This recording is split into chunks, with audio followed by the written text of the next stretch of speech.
So, thank you so much, my man Jfrio. Thank you What's so up, much dude? for coming on to the Free Yourself podcast. Means a lot that you give your time to this beautiful podcast, and me out of your busy schedule, hustling every day, freaking killing it. Daily. It's an honor, man. I think episode 2, I'm blessed to be on Free Yourself. I was watching Free Yourself on Facebook for a minute. I think I said one day, I want to like be featured. I want to drop a verse or something. So this is crazy. Hell yeah, man. It's been I technically put out 3 last summer. It was um the 3 boat party gigs that we did, opening for Henry Fong Throttle, and then my birthday party is that was freaking epic. We got those, and I threw those on, but I hadn't done an actual podcast. I think it was June or July. Um, and I stopped because I had it was getting to be in the way of production, and because I was working 5 days a week, and then the 6th day was all dedicated to making sure I found all the music in time, and getting everything set up, and then doing it, and then by that time it was 9-10 o'clock at night. And then the next day it was fuck, man, like grinding for freaking 16 hours a day for 6 days straight. Like I needed a break, and then Yeah. to get in the studio, and then to try and grind again with Chris for, like, I felt useless in the studio because there was never any break. Um so I took a break from doing that. We really honed in on production, and in this time period we've gotten 3 tracks signed. So like it was worth it. It was worth it to take For that break. sure.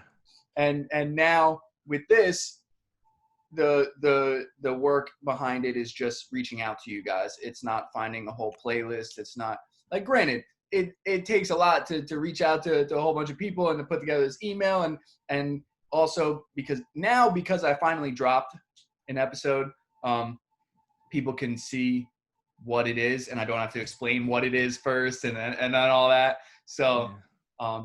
it's, and then editing them all myself, and doing all the stuff in, like, I'm there's no team, there's no team It's a here, lot. right? It's a lot. So It's a lot. it's Yeah. a different a lot now. It's a new challenge, it's a new challenge for me, and that's the shit that gets me going. Yeah, So yeah. I love it, man. I So love that, man.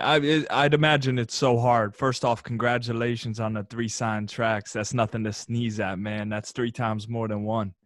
thank you so much. Of Thank you. course, man. Of course. That's cool, dude. So, how have you been music wise, creating wise? I know you're getting the podcast off the ground, but how's the music been?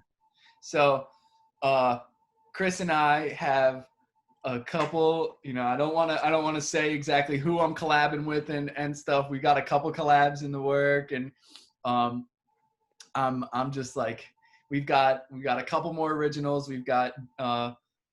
Um, we've got 2 tracks coming out on Funk Junk Records. I can say that. Um, Uh, 2 more. That's the 3 signed tracks, and Plug. then we've got like 6 more. 2 of them that are like 99% there, and like 5 to 10 that are like 60 to 80% there, and then like 3 or 4 collabs. It's a lot right now, but we That's a gotta we lot. gotta we gotta finish the tracks, and That's exciting, though. That's exciting. it's so basically, like, up to this point it'll probably take another 2 months, and we'll get all that stuff done, and then we have like a whole calendar year of releases. um so then obviously keep grinding, keep making more, so that we Yeah. have more and stuff, but it's How's it's how's COVID put a damper on like gigs for you? Obviously, it's put a damper, but yeah. So we are supposed to, I don't know if it's still happening, but we're supposed to actually go to the birthplace of freaking house music, go to Chicago to do a gig out there with the guy who our next track is collabed with and the CEO of Funk Junk Records. I'm Wow. supposed to do a gig out there. But it's right around my birthday at the end of August. So it'll be a nice little, and it's summer in Chicago and not winter in Chicago, which I want to visit Chicago, but I don't want to visit in the winter. 100%. So we'll see, what End happens. of August, yeah, fingers crossed, man. That's crazy. That's a big gig. Yeah, I'm really freaking pumped for it, and it'll be, right after the two more releases that we have, scheduled to come out, and then we'll literally by that time, like, I'm so pumped because we're probably not going to do it, but we'll have a full set, like an hour set of all original music, and like Crazy. that Crazy. is such a freaking milestone as Insane. a DJ and producer to have. That's cool. That's really cool, man. I'd imagine, like, for the first couple or 3 tracks you have out, it's another milestone to, like, play all your favorite songs from other artists and then be like, oh, by the way, this is us, so rock it. And then you throw that shit on. Dude, there's no better feeling than because we can, there's amazing artists, and so the music, like, you don't quite know if the people are going off to you DJing or going off to the track.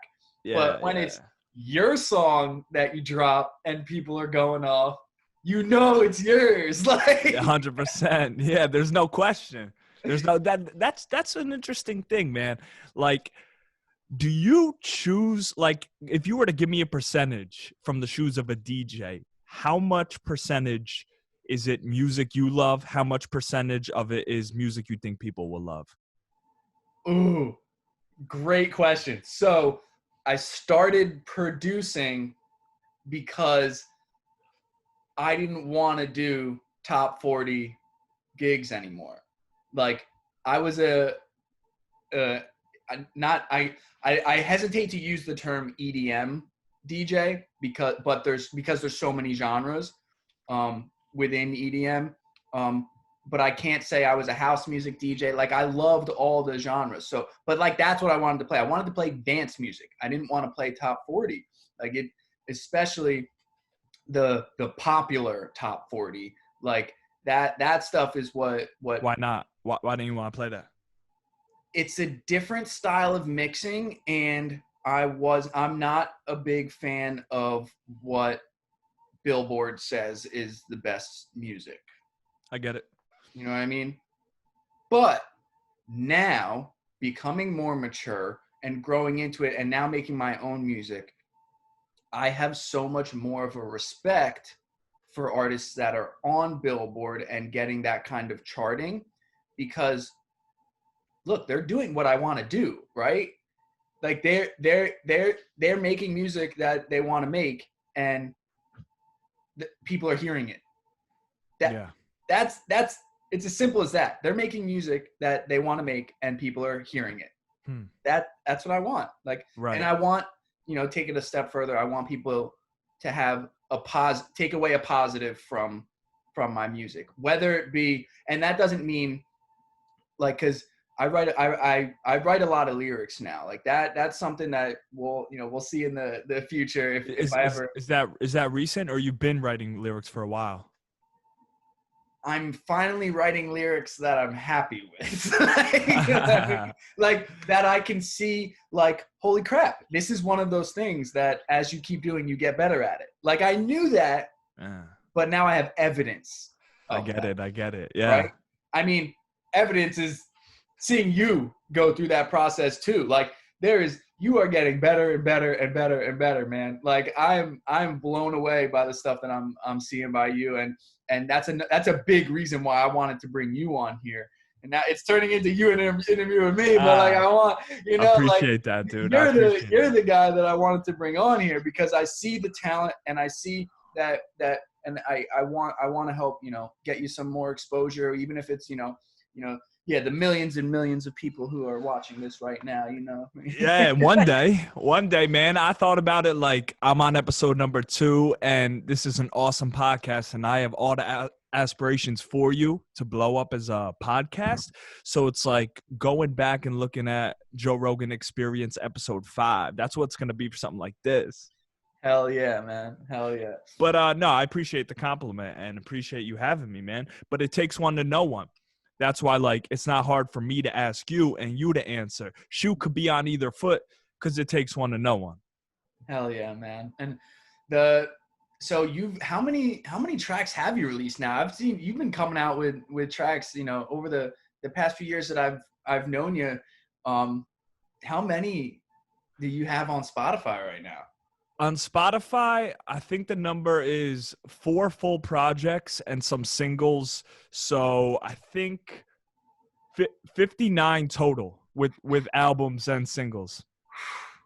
That, man. But like the first like 2 projects, like everything's good music, but the first 2 projects were kind of like becoming a better engineer. You know? I hear you. Oh, absolutely. I can really relate to that shit.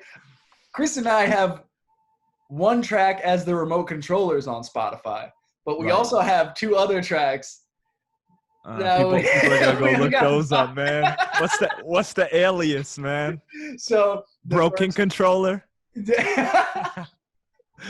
Might as well have been, dude. No, so like we did get 2 tracks signed before our first track as the remote controllers got signed. One under, it was just Ryan, Janni, and Churs. And Churs was his first alias, just Chris, but you switched the R and the I, because that literally happened to him on a custom bowling ball that he had made. And because he was like, he's an incredible bowler. He bowls 300s. Wow, really?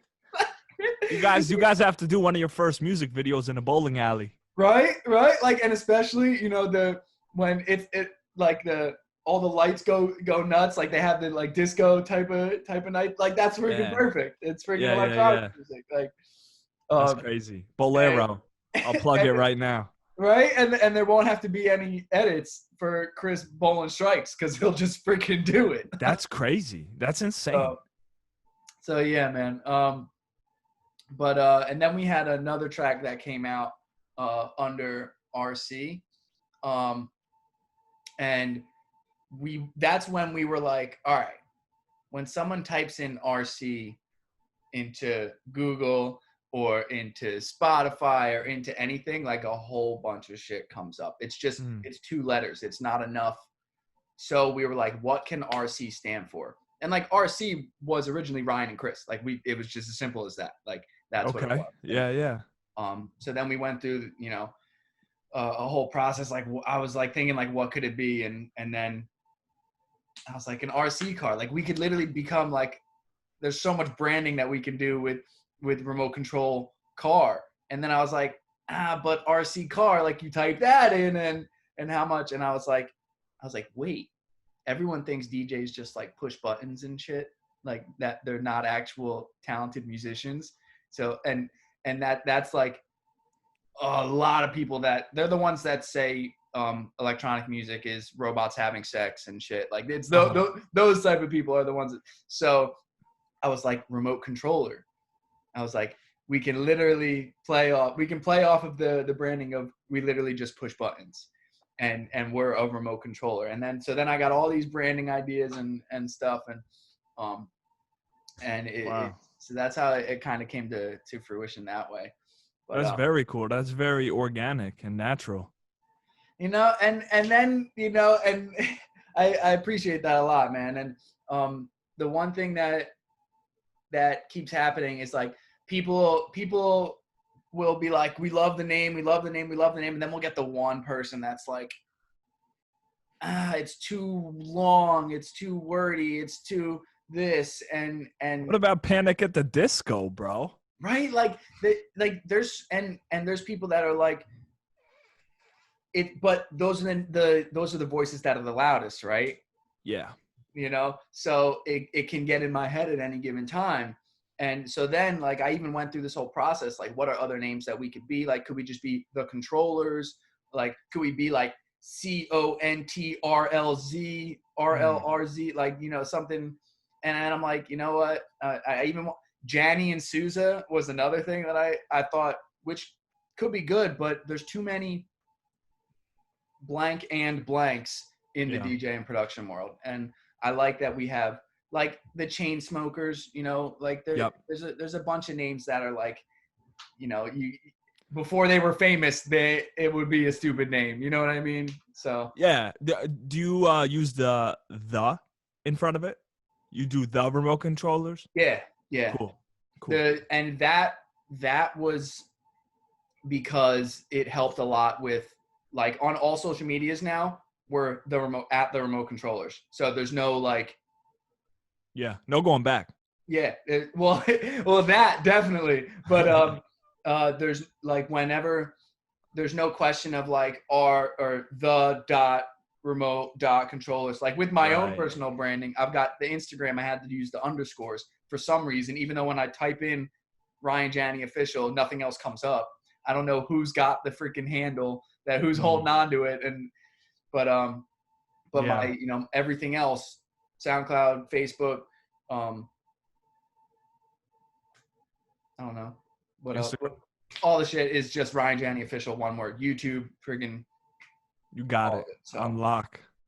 so Yeah. Names are tricky, man, because names go in the same boat as titles. That's why song titles I've always really cared about. Like, I'm not the type of guy, and I think I'm pretty creative with titles, song names, and album names. I'm not the type of person to like loosely throw around a song name. Like, I think about my song names. I think about like does it hit right? Like, a lot goes into song names. Oh, absolutely, man. So can you take me a little deeper into that process with what you go through? Yeah.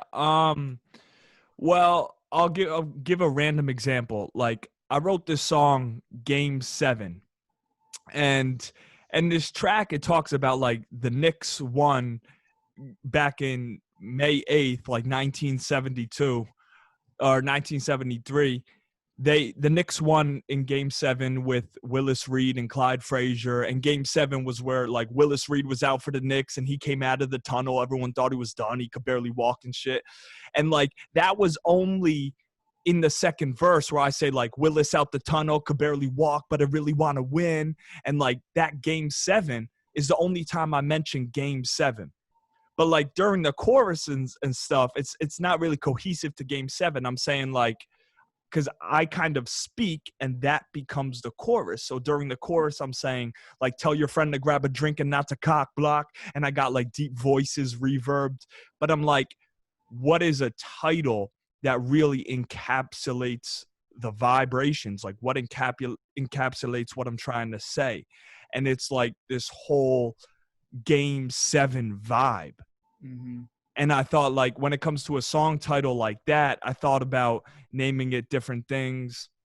But like, when I think about song titles, it's almost, what are people not gonna brush over? Like, if I named it something like Motivation, or if I named it something like Going Hard or On the Edge or Push Through, it's way too generic. I feel like you have to get stuff that sticks. Or I got a song Bumble. Like, Bumble's great because the name Bumble or the name Tinder or the name eHarmony would be like, people would gravitate towards that. But if you called it, and like, I have another track, I'm addicted to my cell phone. Or if you put song titles where like it's so blunt that you would say like, that's your name? Let me listen to this. Hell yeah, man. That's such a good point. And the point that you brought up about that it goes with the vibrations of the track, because sound is just vibration. That it's at its core. It's sound waves are vibrations. And but when it comes to like impact and meditation and all these things that people talk about mindfulness and stuff, like it's the vibrations of certain words coming out, like crazy versus beautiful, when describing something, like, yo, that shit was crazy, or like that event was crazy. And really, like, a better way to say it is like, that was amazing, or like, that was a beautiful experience. And the difference in the impact of the words coming out of your mouth when you're describing it is very different. And Game 7, you're right. Like, Game 7, like, anybody who's knows anything about sports knows that Game 7 is like the final, like, and like, so it's so much more impactful. You're right. Then, like, Go Hard. You know what I mean? Like, Yeah. so I really respect that. I love that you came to that conclusion, even though you might have only hinted at a literal Game 7 with one line of the track. Right. It's the whole vibration, like you said. And you bring up a great point, like the difference between calling a song crazy angry or beautifully angry. Like, those two songs are going to get the difference between like 100 plays and 500 plays. Hell yeah. Because it's all about like diving in. It's like, are you attracted to someone? If yes, then you're going to dive in. But if not, you might miss out on a great song or a great person, which is a shame. And that's the same thing between choosing your words wisely on a song title. Dude,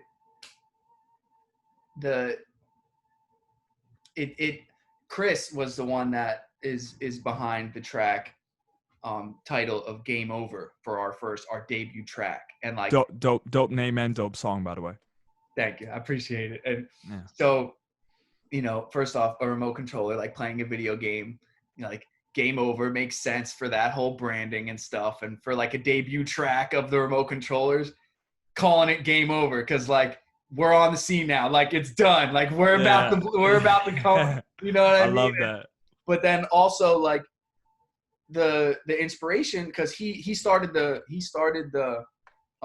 production on his own one time, and the inspiration is that he wanted to make a song with like a certain vibe to it, like or a theme. That's a better word, a theme to it.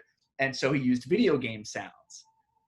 So when I came in and I heard it, and he is like, this track's going to be called Game Over, this is the vibe that we're doing, and I was just like, this is freaking perfect. We're the remote controllers, like, this is it, like, this is what we got to use. And then we had pitched a couple different songs that didn't get signed, but then Game Over was the first one to get signed, and I was like, this is perfect. This is the perfect debut track for the remote controllers. Like, it made sense that this would be the one to freaking, to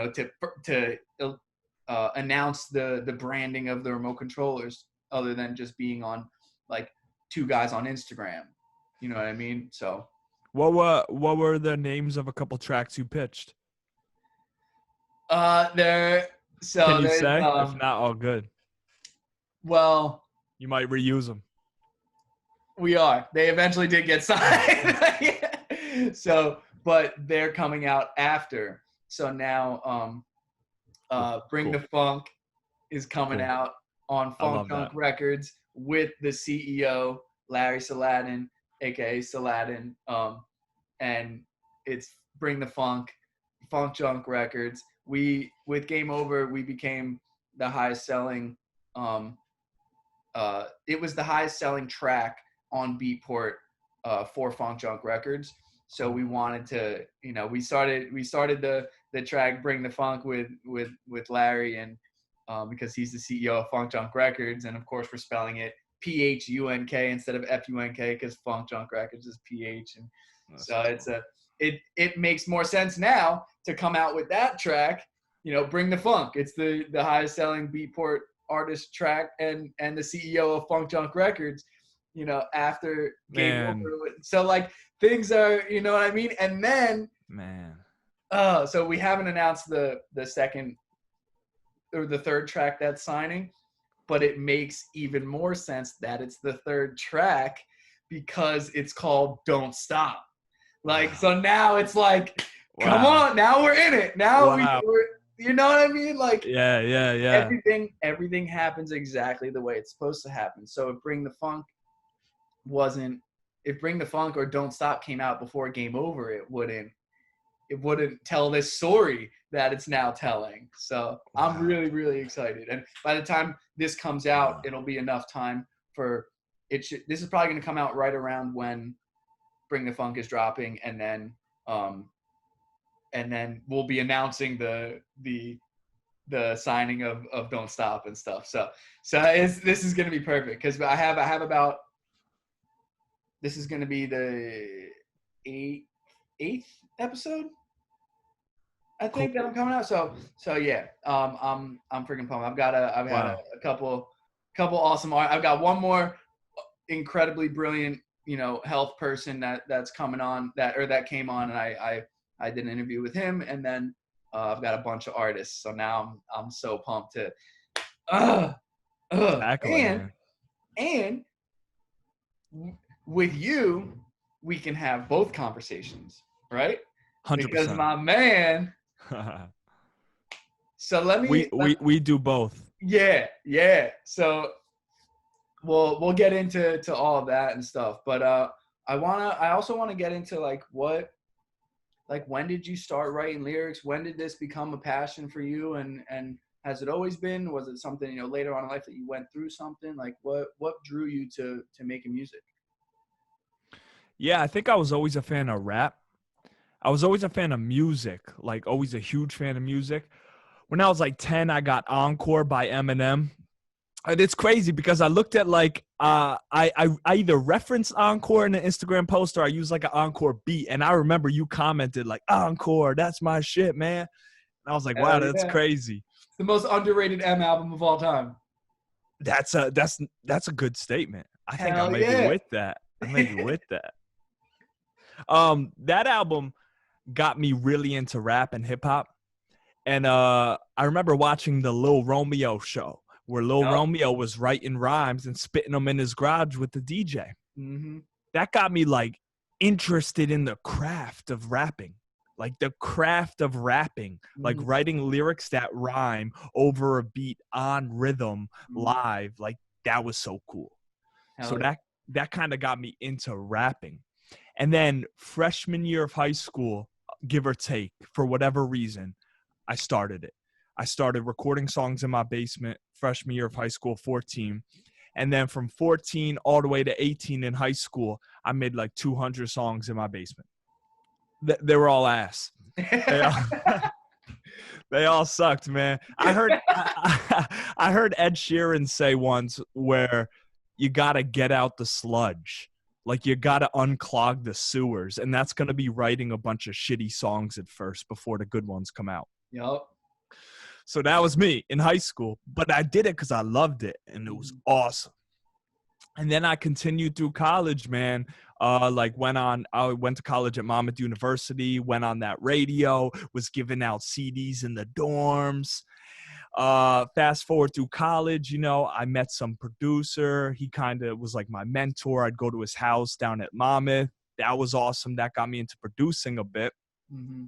And then fast forward when I was 23, like a little over 2 years ago, 2.5 years ago, I moved to California, to San Jose to chase music.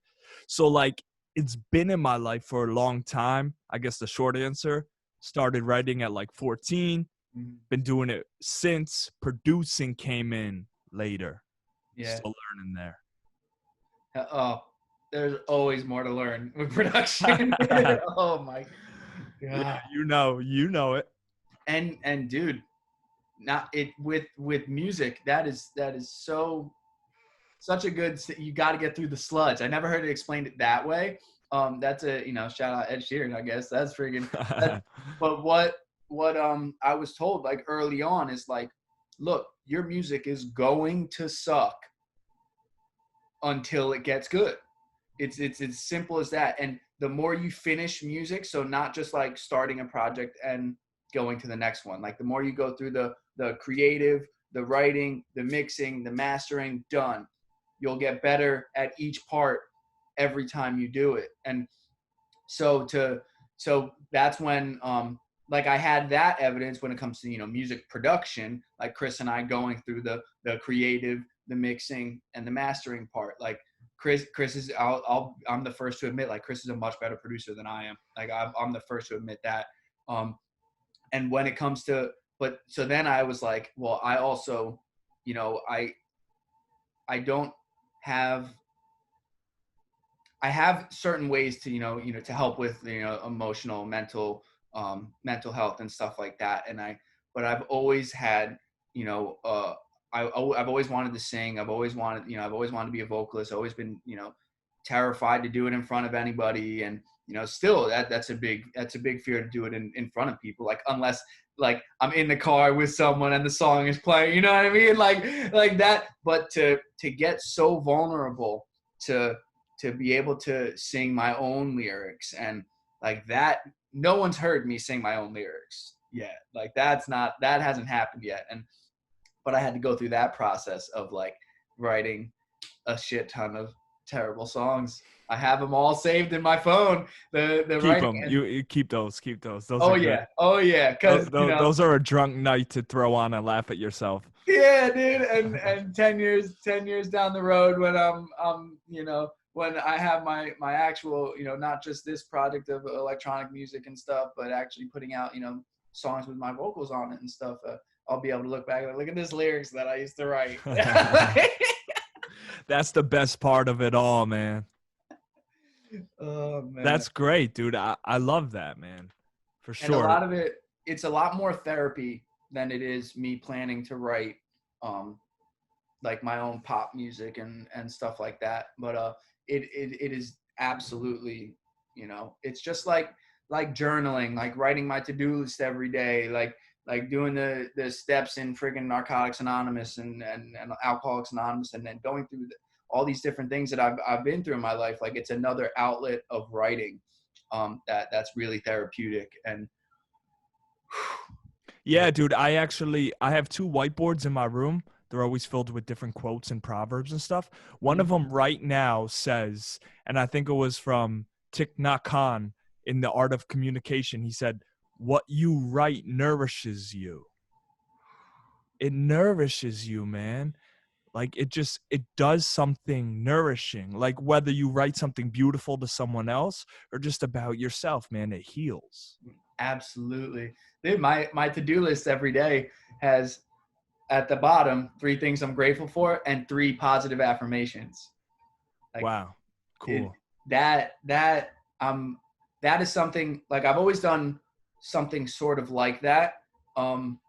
Like, whether it be like to-do lists and stuff and strayed away from it and then like getting back to it. But during the quarantine is when I've really like it's been every day doing the to-do list. And because, like, look, there's no one like telling me, Ryan, you need to work on music. Ryan, you need to make this podcast. Ryan, you need to post to Instagram. It's like, I'm my own boss, so it has to be self-motivating, right? And no one's telling me to work out, even though I don't have a gym, it's so, and writing a to-do list and crossing it off like that, there's the dopamine and stuff that's released from that even. And anything I can do to improve my mental health and my mental state at a time when I can't get there's so much to be said just about like hugging my boys, just giving a hug to a friend, like that's stuff. I wouldn't say that I took that stuff for granted, because like I cherish my relationships with my friends and my family so much, but like even more now, it's so much more prevalent. Like, when I'll be able to go and hug you, freaking hug Kenny, hug, you know what I mean? Like the people that I truly love. And I noticed it, like I didn't realize how much I missed that connection until I went to my sister's house and hugged my sister and my brother-in-law for the first time. And it had been like a month, and I'd, had like like an actual embrace with another human being. You know what I mean? So that and I felt it before I went, like I opened my arms and I looked at my brother and I was like, whoa, this is the first hug that I'm giving someone. like we didn't even touch yet. And I was like, oh man, I need this. You felt the love before you connected. Yeah, like it was wild, man. It was beautiful. See? All those things you do, man, those are all awesome things. They really help you in a lot of ways. Hell yeah, man. And Right. so I also, you're the guy that gets up at, bright and early and hits the gym and stuff. So how's that, change been? Because now it's not going to the gym. What are you doing? What's your, kind of day to day looking like since quarantine? Yeah, I'm somebody that is successful through habit and routine. Mm-hmm. Like straight up. I need it. I'm not really good without it. So I'm getting up at the same time every day, 4:15, and I'm hitting the 5 a.m. workout every day. And even on the weekends, because I used to find I used to wake up like stupid early, ridiculous, like 3:15 and be at Lifetime at 4. Mm-hmm. And when I was doing that, it started off where I'd let myself go to the gym later on the weekends. But taking those 2 weekend days to kind of push my schedule back altered me a lot. Mm-hmm. So I think doing something that's sustainable is important, because with that being said, I think doing something 7 days a week, like doing it every day. So Mm-hmm. what works for me is the 4:15 wake up and the 5 a.m. lift in my basement every morning. That's just me. Hell yeah. What about you, man? I see you putting like 100 pounds on your back and doing like 50,000 minute long tempo repetitions. So I wish it was 100 pounds. Right now, I've got the equivalent of one plate. I've got about 45 pounds in the backpack. It's 44 water bottles. We all know. Well, not we all know, because I didn't find out until I really took a look at it. 16 fluid ounces of water. The reason why that is 16 fluid ounces is it's 1 pound. It's of water. Any other liquid, it varies, right? But the volume is 16 fluid ounces, but of water, it's an actual 1 pound as well. Interesting. So every water bottle in there is 1 pound of water, plus, then 45 or 44 water bottles of plastic and the caps, and then the bag. So I'm guessing between the plastic and the actual bag material, I'm guessing it's another pound. So it's about a plate. But I'm definitely someone who is, if I don't start my day off the same way, it doesn't, I'm not productive. So how do you usually start it? So it's wake up, make my bed, go make coffee, take my, alpha GPC, my lion's mane, my vitamin D, and write down my to-do list. Sometimes, having the 1 o'clock schedule with you. So I got in a shorter workout, and then afterwards is when I'm going to do editing and I have a couple phone calls I got to make. And also I'm going to be working with Chris through a Zoom call on music. So what I actually do up to the writing the to-do list is always the same. But when the workout happens, when the editing happens, that stuff is all different. It's the beginning and the end of my night is always the same, or the beginning of my day and the end of my night. And because my job had me work till midnight, I was, 2 a.m. was my bedtime usually. So I kept that through most of quarantine. But over the past week or so, I've been trying to go to bed a little bit earlier and waking up 9 a.m. is when my alarm hits now. And because I woke up one day, I don't know, for whatever reason, I woke up around 7 o'clock, and I really liked the sun, not just the sunrise, but just the morning sun. It's different than the sun throughout the day with the way it impacts me.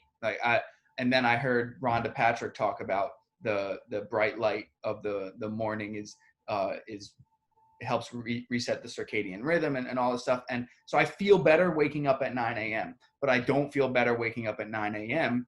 if I'm up till 2, 4, I have to still get 8 hours of sleep. So midnight I'm not allowed to work after midnight anymore. I'm not allowed to do anything. I have to, but that's also like a time to watch TV or whatever, like whatever, what have you. But now you can't work past midnight and try to get to bed by 1 a.m.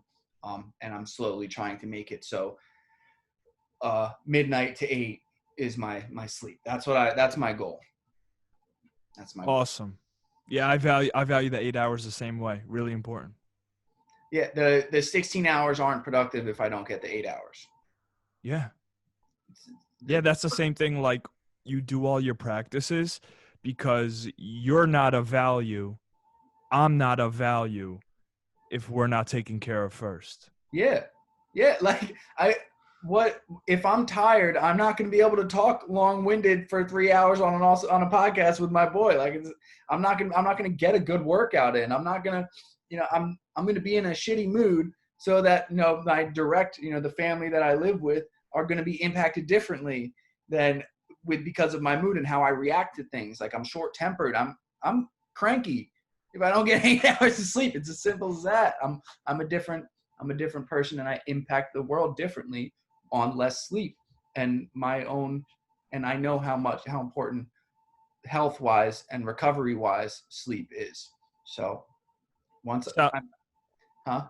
Sounds like you're very conscious of like being a witness to your own emotions and moods based on how much sleep you get, which is really mature, bro, for sure.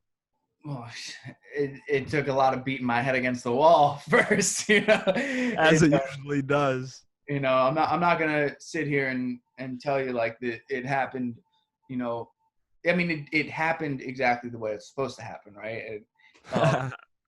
That's the reality of it. But once I got into recovery, that's when the reflection, like trying to realize patterns, and if we can realize patterns, we can know not only when we'll be successful, but when we're going the wrong way, right? Mm-hmm. So there's been 2 instances, my mom, I love you so much. There's been 2 instances when I lost it in this quarantine on my mom, and I realized that it was because I was justifying and letting something happen and telling myself like it's okay, but it really wasn't. And then I let it boil up to the point where the message was I didn't communicate it the right way. Like it came up as a blow up instead of as a constructive conversation. That you know what I mean? So like needed to go back and apologigize for that. Right? Like now, are you saying there were signs that you were going the wrong way that maybe now you can notice after that?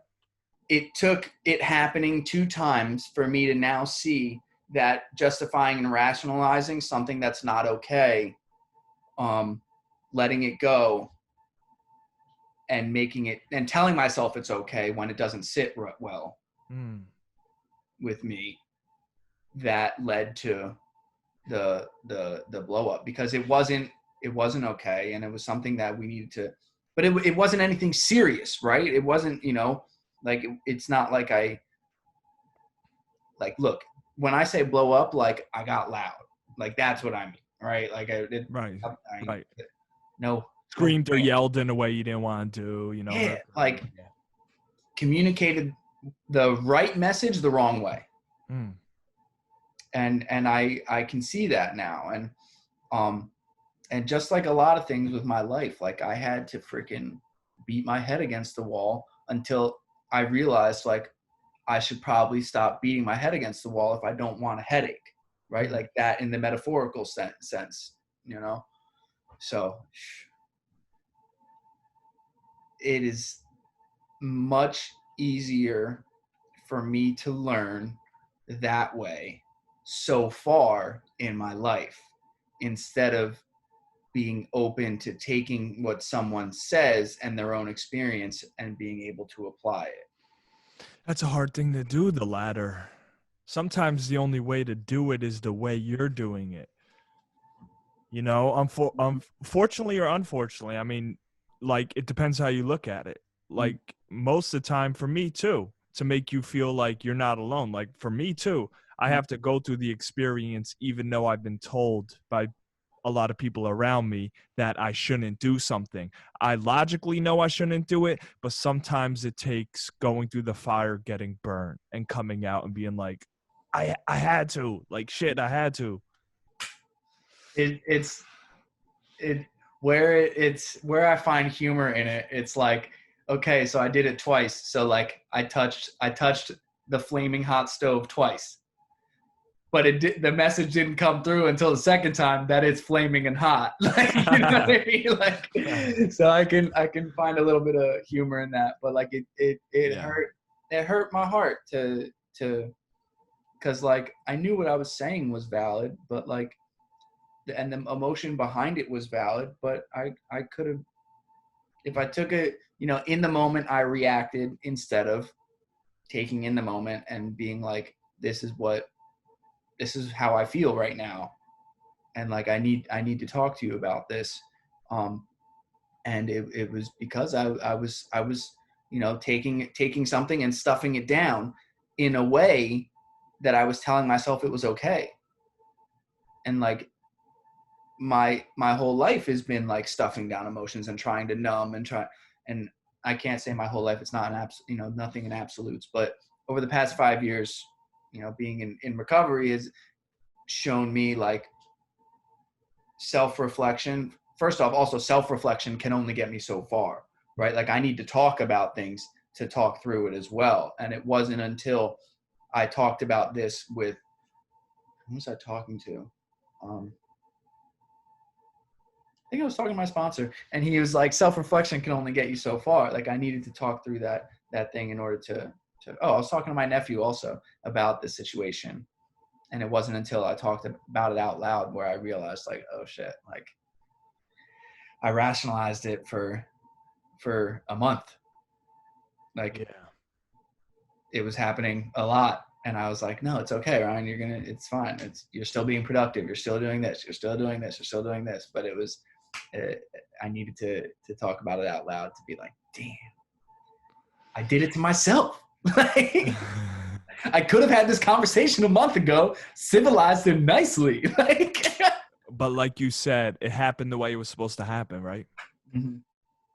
And so, that's so important. Sometimes talking out loud, whether it's to yourself or somebody else, like it does a weird thing where it organizes your thoughts. So sometimes you'll get an experience you would have never gotten with just self-reflection, like you said.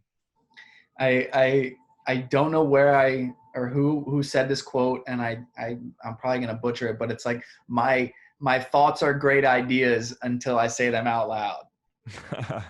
and obviously it's not all thoughts. It's this podcast was a thought, an idea, and I think it's a really good idea. But a lot of times I can talk myself into like, this will be good, and it was a lot more like, it's like the younger self. Like as I'm getting older, looking back, like, damn, I talked myself into that situation, and like that was so dumb. Like it's like, oh, that sounded so much better in my head type thing. Yeah, like when you say it out loud, you're like, why'd that sound so suave in my head, man? Right?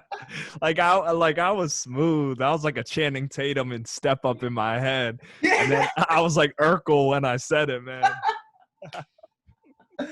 Oh shit, man. Yeah, I get that. That's awesome, dude. I mean, yeah, sometimes for myself too, it takes times where it like wakes you up. Like it has to shake you. Mm-hmm. Absolutely, man. Now, there's been, it's been about a month and a half.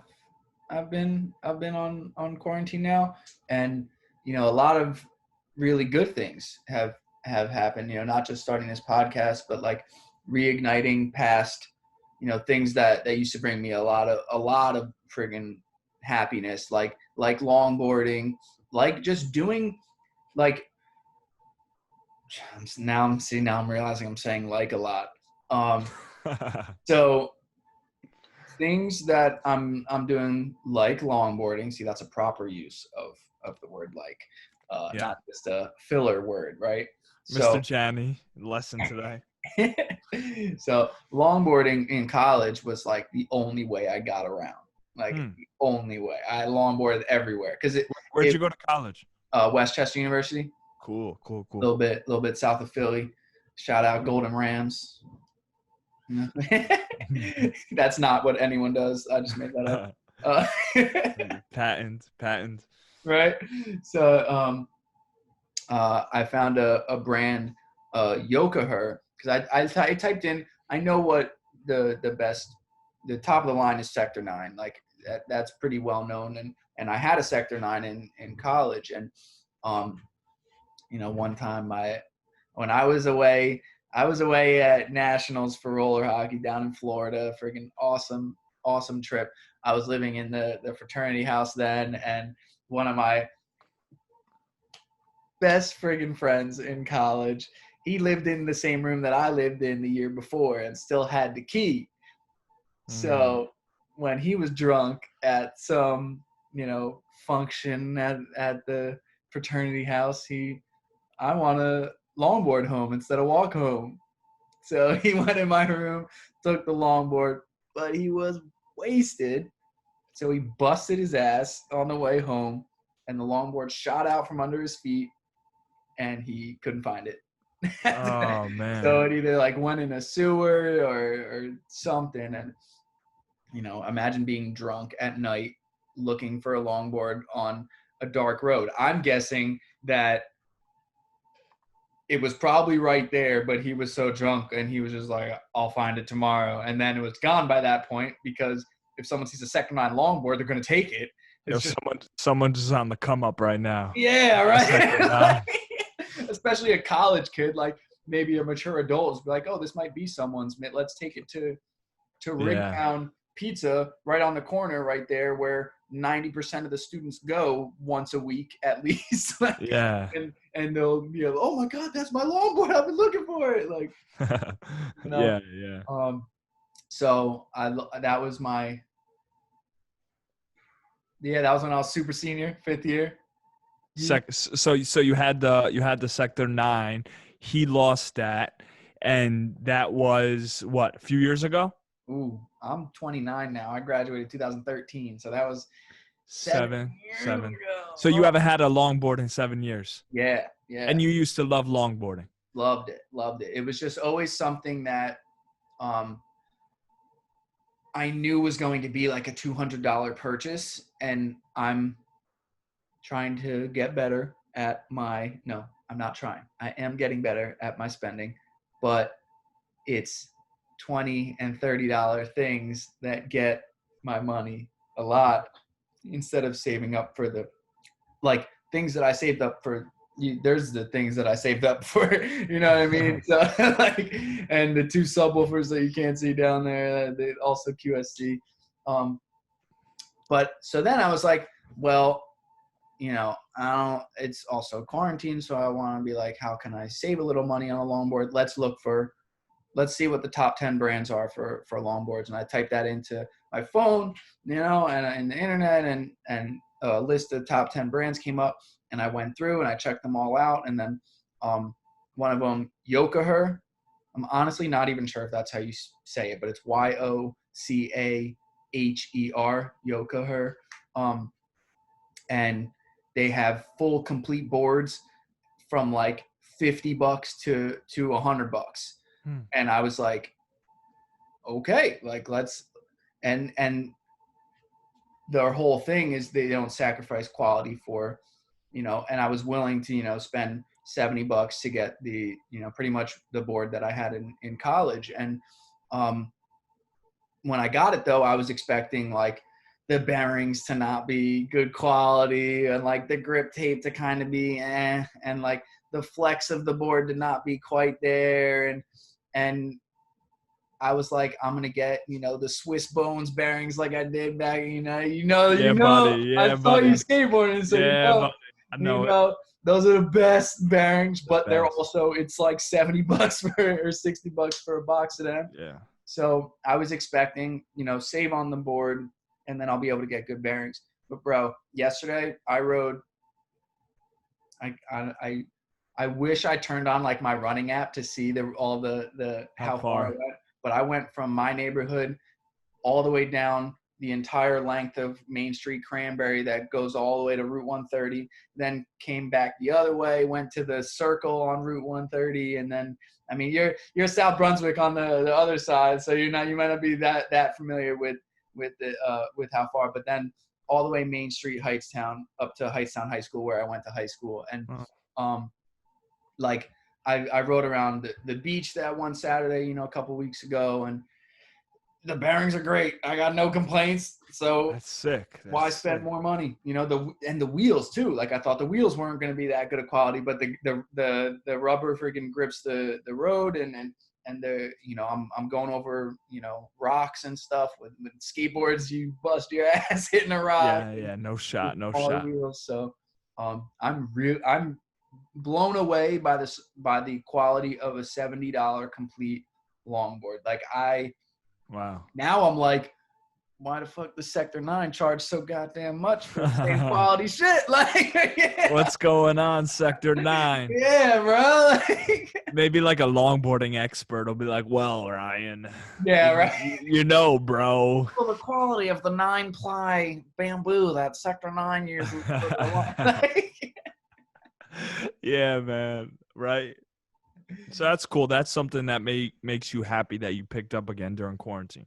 Yeah, but the one thing that's happening is I got tendonitis in the back of my Achilles heel back here on my push-off foot. You ride regular with your right foot in the back? I ride goofy. Right foot in the front, so baby. Your left foot has tendonitis? Yeah. And it was funny because I started like I'm just gonna longboard around my neighborhood today, and I was like, it's just so friggin' nice out. I miss Cranberry, just going. Me and Kenny, we used to ride our bikes down to Cranberry Pizza. And, if I saw you guys coming, I'd go somewhere else, man. These guys up to no good, bro. Why is there a DJ and a linebacker coming at me? Well, when we're 12, not exactly. Oh, okay. All right. I didn't know. I thought it was like last week, bro. No.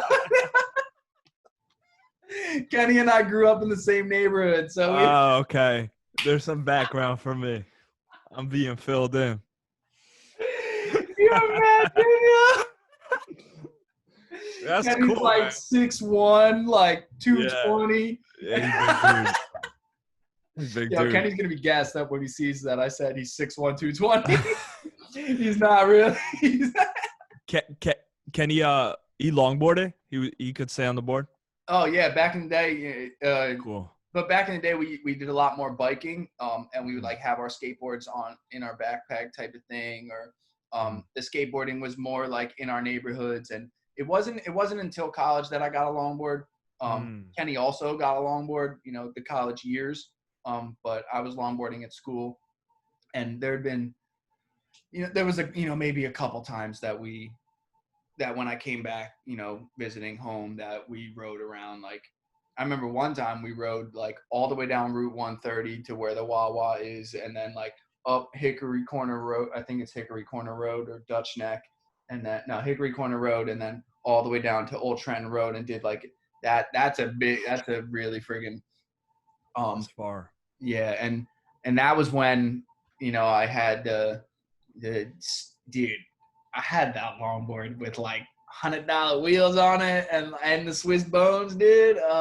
Damn, must have cruised. Dude, I push off and just go. And the only, big difference when you're going uphill. So like that's the only, you're going downhill like with this, man, like the very small downhills, man. I wasn't the only time I was pushing is if I wanted to just go faster down the hill, I'm really happy with the quality of the board that I've got now, and for how much it was. Like, because it's because it's inexpensive, two very different words.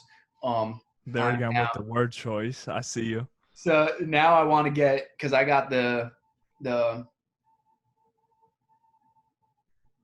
what is it called? Oh, see, now I'm not a longboard expert anymore. Let It's me ask you, when you're going up a hill, is that like the one disadvantage maybe between a longboard and a skateboard? Going uphill? I mean, what's the advantage with the skateboard? No, with the longboard. I'm saying the longboard probably advantageous for speed and everything, but like going uphill with the skateboard, you could probably like chop it up a little better. Like with a longboard, Eh. it's big. I don't know. I'm not privy to the longboard game. No, you'll get so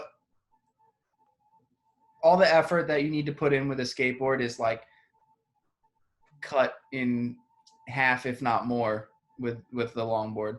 Yeah. Just because it's made with the bigger wheels, you're going over the bumps. There's no, and to be honest, the more with the laws of physics, like it's easier to keep the more weight going. Right? It might be harder to get more weight started, but it's harder to stop more weight. So that's the very, unscientific way of Newton's laws of physics. That's cool, man. That's cool. I've never been a big longboarder, but my friends do it and it looks fun as hell. Dude, it's you're cruising, you're not doing, I'm not someone who's doing, there's some videos of people doing some wild shit going really fast downhill and like doing like drifting with longboards, like nah, I cruise. I'm not someone doing crazy tricks. I did get one with a kicktail so that I can maneuver like when I go to my my meetings in New Brunswick and stuff. I'll I park and walk to meetings and stuff. So it'll just be like I'll have that to now cruise around New Brunswick and maneuver. That's a smaller one, smaller little guy. Not so. It's a 40-inch, so it's pretty big. But it has a kicktail, and it's a much more maneuverable one than if you get the ones that are the drop throughs that are like that are 40 inches or bigger, but they're specifically built for downhill. Like there's not as much maneuverability. Right. That's why when I was talking before, like I spent $70 on this one, only $100 for the drop through that Yokohama makes, and I'm really, now I'm like, oh, I'm gonna get that too. Like but like Ryan, like I got the one that I need. One thing at a time. Yeah, you told me you almost bought two. Like when I messaged you, you're like, yo, I almost got two. Yeah. It's so nice. I almost bought two. Yeah. But that's awesome, man. It's the things that bring you happiness where you're not trying to gain anything, Yeah, I'm not trying to go pro. Yeah. Whatever that means. Yeah. It's just another fun. I am someone who is not like, I don't enjoy getting on a treadmill and doing cardio, but like playing sports is great cardio, and running outside in beautiful weather is good, like cardio that I enjoy. And now like longboarding is just like another thing that I can do. And I mean, to be honest, it's taken up the time of when I would run, because like I can only do so many things in a day and only do so many forms of exercise. And I saw you running. I saw you do 6.9 miles. Yeah. That was crazy with asthma. Dude, it was the best piece of advice that I got to deal with the asthma and cardio was just stop trying to win the marathon. Like just cruise so you can go longer distance. And so where I was starting off running is like, I'm going to hit, I'm going to do 5 miles, but I'm going to do it 7-minute mile pace. Like that's not easy for anybody. No. And like I know someone who like runs a lot of marathons and stuff, and like they run at a 6-minute, mile pace, and they've been doing it for 20 plus years, but someone like me who's just starting off, like that's just like anything. Like I didn't start off powerlifting and hitting 465 in a squat. Like I had to start with one plate and build all the way up. And then, so just like anything, it's a muscle you gotta work to get better at. And but it wasn't so much that the asthma was being triggered by exercise. It was that the stress and the fact that I was running faster, it activates the fight or flight response in the body. So it's stress. So that's the anxiety that takes over the body and inflaming the asthma.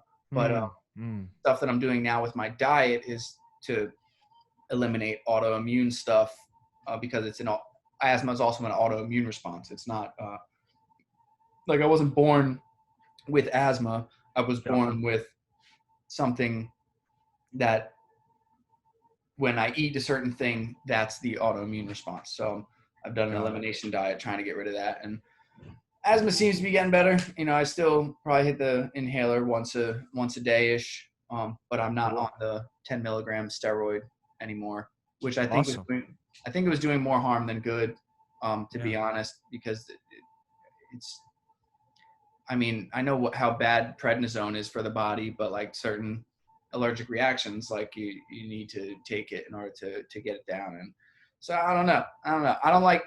I'm scared of medication in general. I like supplements that are like lion's mane is something that I'm taking. That's just a mushroom.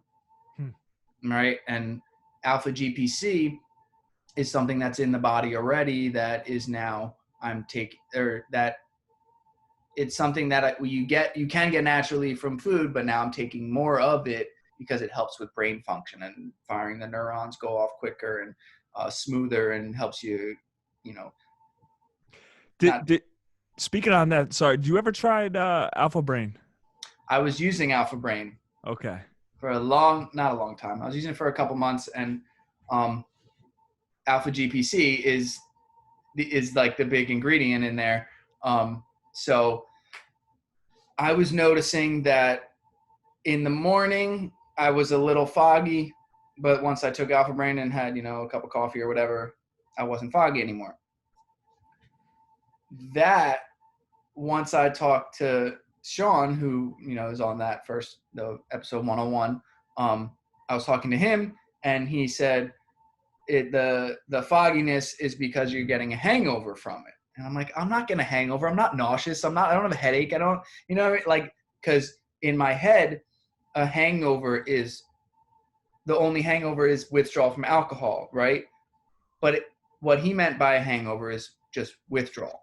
So Huperzine A, which is an incredible brain supplement that works so well, is in Alpha Brain. And he said, in some people, when you take Huperzine the next day, you feel foggy, and the way he said it is like you're dumber the next day. He's like, you're a genius that day that you took it, and then the next day you feel so dumb. And I was like, okay, well, let's see what happens if he's like, if you just take alpha GPC and take lion's mane, you can get the effect that you're trying to get, because the alpha GPC is the main ingredient, and then you won't be foggy the next day. And so then I stopped taking Alpha Brain and I started taking this, and just the first day I noticed a big difference. One, because the alpha GPC supplement is 600 milligrams instead of the 100 that's in Alpha Brain. So immediate, difference in that. And but then the next day, like I wasn't feeling foggy, but maybe that could be placebo effect. It could be, what I mean? Like I didn't take notice enough of the fogginess before Sean said something, until he said something, and then it seemed amplified. Then I was like, all right, let's take it back, and let's just see. But right now, the big thing that I'm really keen on taking is vitamin D, but sublingually. I've just learned, like, through Rhonda Patrick, who's been on Joe Rogan a bunch. She's Found My Fitness is her Instagram handle, and her website, all that, her podcast, all that stuff. She's a brilliant, diet nutrition expert. She's talking about how, like, I'm definitely not quoting her directly. I'm not. I'm gonna start off by saying all that, so no one tries to call me out on exact numbers or anything. But that vitamin D is responsible for like 5% of the body's functions, and 5% of the body's functions is a lot. And it's actually a precursor, a precursor to a hormone. So it's like it's so much more than just a vitamin. It does so much for the body, and it's really important for lung function. It's really important for brain function, like two of the most important things of the body. And Immune, yeah, a lot. You're yeah, right. and immune system, all that stuff. So when we're going through I'm someone with asthma, so my lung, I'm someone who, I guess I want to see, I'm someone who has not found out yet what food is causing me to get the elicited autoimmune response of asthma. That's very long-winded instead of saying I have asthma, but that no pun intended, long-winded. Yeah, right. That really wasn't. That really was unintended. It was. I know. And so I'm trying to. I'm taking sublingually anywhere between 4,000 and 5,000 IU's or whatever it is, to help with brain, boost immune system, and when we're talking about a virus that attacks the immune system, of course it attacks the immune system, that attacks the respiratory system. Yeah, of course. But also inside a lot, as much as I love the podcast and I love making music and I love all of this, it happens inside. It doesn't happen, I'm not out in the sun and, I know. It's tough. So it's tough. Because vitamin D is the best way to get it is through the sun. But even if we spend all day outside, like we're also still wearing clothes. And, someone who has darker skin has melanin to block from that. So, but Rhonda Patrick said that 70% of America is deficient in vitamin D, and that I forget exactly what it was, but it was something like 98% of people who died from COVID-19 were vitamin D deficient. That's crazy. So there's no definite physical evidence that vitamin D is going to help cure or help defend, but they're looking heavily into it because of the positive correlation or because of the correlations that they're seeing with it. So yeah, I think you need something like 20 minutes of legit exposure a day. Not too much, but that's 20 minutes of shorts and maybe a sleeveless shirt. Mm-hmm. That's not long sleeve and pants. Yeah. So like, in New Jersey, fall to spring, we're not getting that. Nah, cross it out. So like in the summer, we're probably getting enough if you're someone who's going to the beach and someone who's hanging out outside and, I don't know the percentage, but a lot of people over the summer still work that same 9 to 5 that they work during the winter. So yeah, it's hard. It's really hard. So yeah. But that's cool, man. Good. That's glad to hear. What about you? I know we've had the conversation about Alpha Brain before a little bit. So what else, if not, is that the only thing you take? Are you still taking it? I don't take anything as of now. I was taking a multi a little while ago. I ran out of my AMs from Lifetime. They separated into like an AM and a PM multi. But Alpha Brain wise, dude, I took it like in college. I took it a lot in my life. I've had times where it helped. I've had times where it didn't help. I've had times where it really put me on the ball. But back in January, I was taking it. That was back when like I would be like drinking a lot of coffee and stuff. I'm still drinking a decent amount of coffee, but not quite as much. Mm-hmm. So, man, the Alpha Brain for me, because like I have a little obsessive compulsiveness and I overthink a bit for sure. I hear you. Like intrusive thoughts. It's like with OCD, like it gets stuck on the record. So I overthink a lot. So the Alpha Brain made it worse.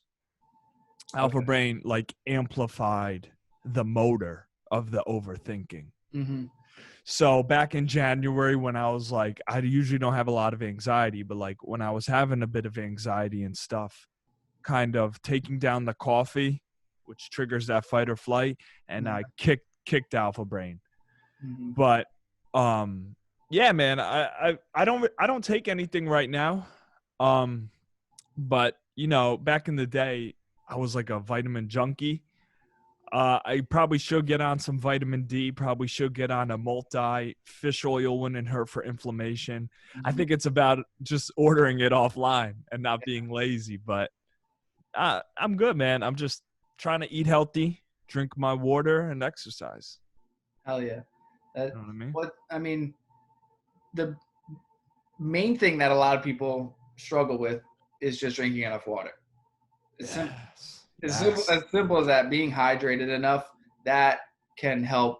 That I mean, I've heard a Yes. lot of things about just like drinking water in the morning when you wake up. And so before I have my coffee, before I take my supplements, there's at least 16 ounces of water, if not 32 ounces of water that goes into my body. Um, you sweat out, no matter if you wake up wet or not, like you sweat a lot when you're sleeping, and so like Yeah. important to get that hydration. Um, That's big. when you wake up That's for big. every function of the body. What are we, 70% water, Yeah. something Yeah. like that. Around there, 60, 70. Yeah. Yeah, so it's really important to do that. And then um, I know caffeine dehydrates, so there's Yeah, been man. I've seen that the amount of water that you take in when you drink a cup of coffee balances out the Yeah. dehydration technically, but like also I'm working out, I'm free. It's not just, you know what I mean? So like I need to do that. Plus I eat a lot in my I'm do intermittent fasting. So like in order to last 16 hours, like I got to take in a lot of water. Um, Coffee definitely helps with, black coffee with coconut oil that I put in it. Yeah. That helps, suppress the hunger a little bit. Appetite. Yeah. It's But huge. It's huge, man. yeah. I do the And then same thing as you. you saw me drinking the bone broth. Yeah. That's Yeah. what that Yeah. was. That's awesome. So good for you. Water's huge, man. People, like when people have a headache, whether it's my mom, my dad, my sister, my family, first thing I say is, how much water have you been drinking? Like, Yep. I do the same thing as you. A water bottle when I wake up, clockwork, 7 days a week. I don't think about it. Yeah. Have to. Absolutely. There's so many, like you said, 60 to 70% water. Your cells need it. Your joints need it. Mm-hmm. Everything. Your brain needs it. You need it. And that's something people don't really think about. Like my grandparents have a hard time getting enough water, Yeah. and it's just so important. It's overlooked. It's overlooked. And I probably am drinking a little bit. I don't want to say too much water because I'm not. I know now. Look, if someone drinks, it's like a gallon at a time or like 2 gallons at a time. They can like drown themselves, right? Like everything in moderation. But How like much are you drinking? I'm drinking at probably a gallon in my fasting period, Okay. but that's a 16-hour period. Yeah. What? Between How many ounces is that? um 128 or something? 8 16-ounce bottles. I know that. 8 times 16, which is 80, and then 8 and 6. Okay. Cool. Yeah, I think that's a great amount. I don't think that's too much. The reason why I think it might be too much is because I'm pissing every half hour. Yeah, that's good though. Yeah. I mean, if it's like on the dot every 30, that's a lot. But I'm the same way. My Achilles heel is like, if people want to know my Achilles heel, it's my bladder. Yeah. Mine's my bladder, dude. I'll be good for this podcast, but like, Mhm. because all my jobs I've had, like personal trainer, working in a lab at Rutgers, like my job now, like I've had access to the bathroom all the time. And like Ayurvedic, ancient medicine, they have a cool idea that like if you feel like you have to shit or piss, if you have to go to the bathroom, you should do so. And I kind of live by that. I treat my body right. So I could hold it, but I'm not the best with going to the bathroom, man. Like I go a lot. Right. And holding it in, like the way I look at it is like holding it in is like another stressor on the body. It is. And the only time I'm gonna I hold it in is if I really have to. Like Yeah. like I could have went to the bathroom. Like I don't know how long we've been doing the podcast already, but I could have went to the bathroom already, but I've been holding it in because like I don't want to get up. But even though I can go in after and edit this and just edit the Right. like I could be like, yo, I'm gonna go take a piss, and then when I put it out, it's I'm gonna go take a piss. Yo, what's up? I'm back. You know what I Yeah, mean? yeah, Like, yeah. Yeah, even though you could edit it, you're still not. Yeah. like I because know what you're saying. and I think it's like a challenge because like I see Joe Rogan do it 3 hours Yeah. almost every time, doesn't go Yeah. take a piss. I'm like, Yeah. I'm gonna make it. Like, And if you just keep your mind off it, and if you're just like in the conversation connecting with someone, it's easier to just like be focused and yeah, and like I took a piss right before we started, and a piss right before I took a shower, and so like I've taken in a good amount of liquid, 3 cups of yeah. coffee, I don't know how much water, a good amount of water, and a cup of bone broth. So I've taken a lot of liquid, already in the day, and I've also pissed quite a few already in the day. You know what I mean? I So think like, your bladder could hold like a water bottle. yeah, I mean, well, So have you you may ever be weighed yourself before and after taking a piss? No, is it a pound less? Oh yeah, dude. Sometimes I'll be like at 166.6, and then I'll be at like 164.2. What?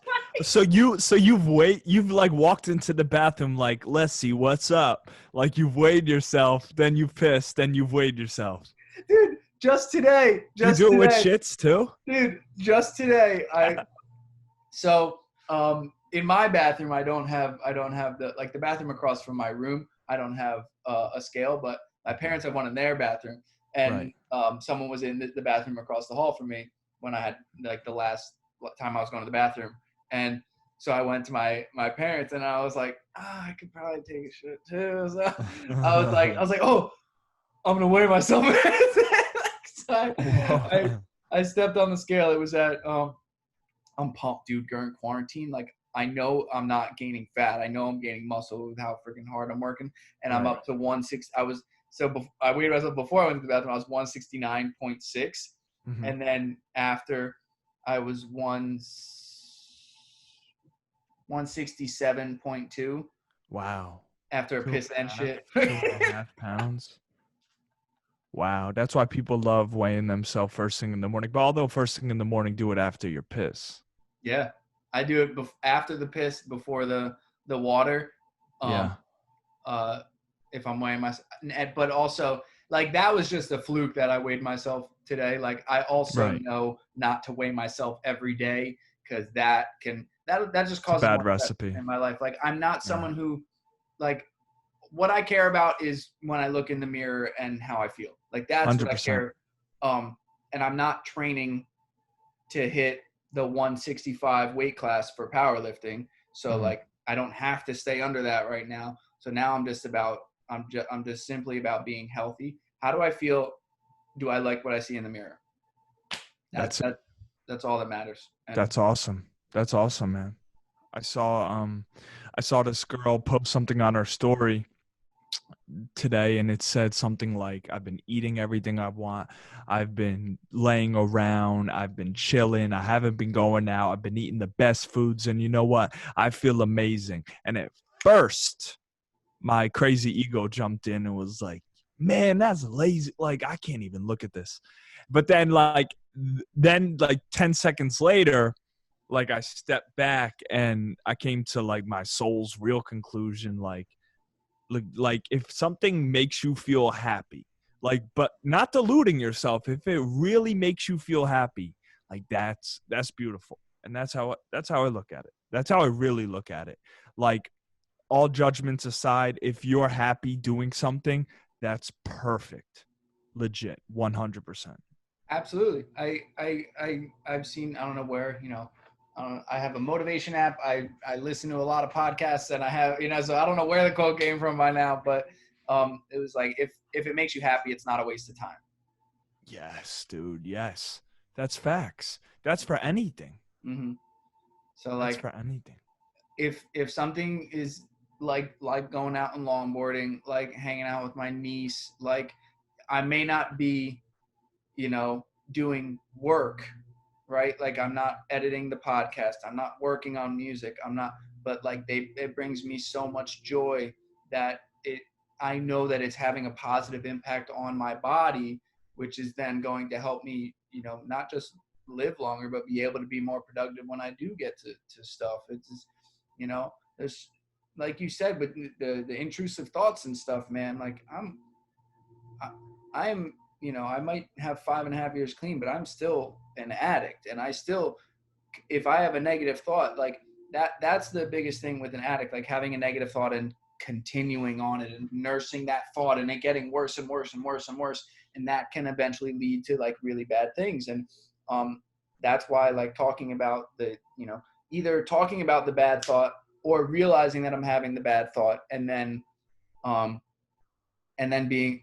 move a muscle, change a thought is a big friggin' phrase in Narcotics Anonymous and stuff. Just I like that. I never heard that. I like that. Oh, because move. You gotta move. Movement is medicine. That's as simple as that. It's as simple as that. That's why I run so much. Yeah, dude. You think I like running, dude? Shit sucks.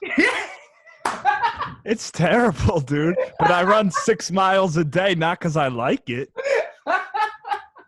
That's crazy, dude. So fucking true, dude. That's like, crazy. Long distance running, like, and it's also not even that great for the body, like in terms of your joints. No, it's terrible for your knees. My ankles are shot, but it has a way better mental benefit. Absolutely, and that's why I started my running journey, because I knew that. And not even because I felt, it's not because I had ran and felt the benefit. It was because I know what runner's high is and how many people are be like, it's just like, I clear my head when I run. And it was at a time when I was going through an issue and something that I didn't want to go through, but I had to go through it, because anything you go through, if you don't try to just avoid it, you'll grow through it. You'll become a better person at the other side of it. And I wanted to find a way to help another coping mechanism and to release those endorphins that runner's high is a really positive thing for the body. So I wanted to go on a run and then the asthma was holding me back, and I figured out, but like I wasn't going to let that stop me. And so then when someone gave me the advice of like, just go slow at first, like just jog, it's a little jog, just instead of walking, you're now doing the jogger's pace at your walking pace and slowly build up from there. And I was able to do that. So I bought running shoes, and then a week later the longboard came. So now the running hasn't happened, but the longboarding's happening, which all at the right time. It brings me so much, just cruising the natural, nice air, especially Cranberry. Like, talk about, the Garden State, and everyone says like Jersey freaking smells bad and stuff. But like, dude, where we live, there's Route 1. Yes, there's the Jersey Turnpike, but there's so much farmland around us. And like, just being able to just being next to a field, it's amazing. Just looking all around and seeing freaking beautiful, real green, that's why I love New York City. I've always said like, I want to move to New York City but like, I don't think I would. Now that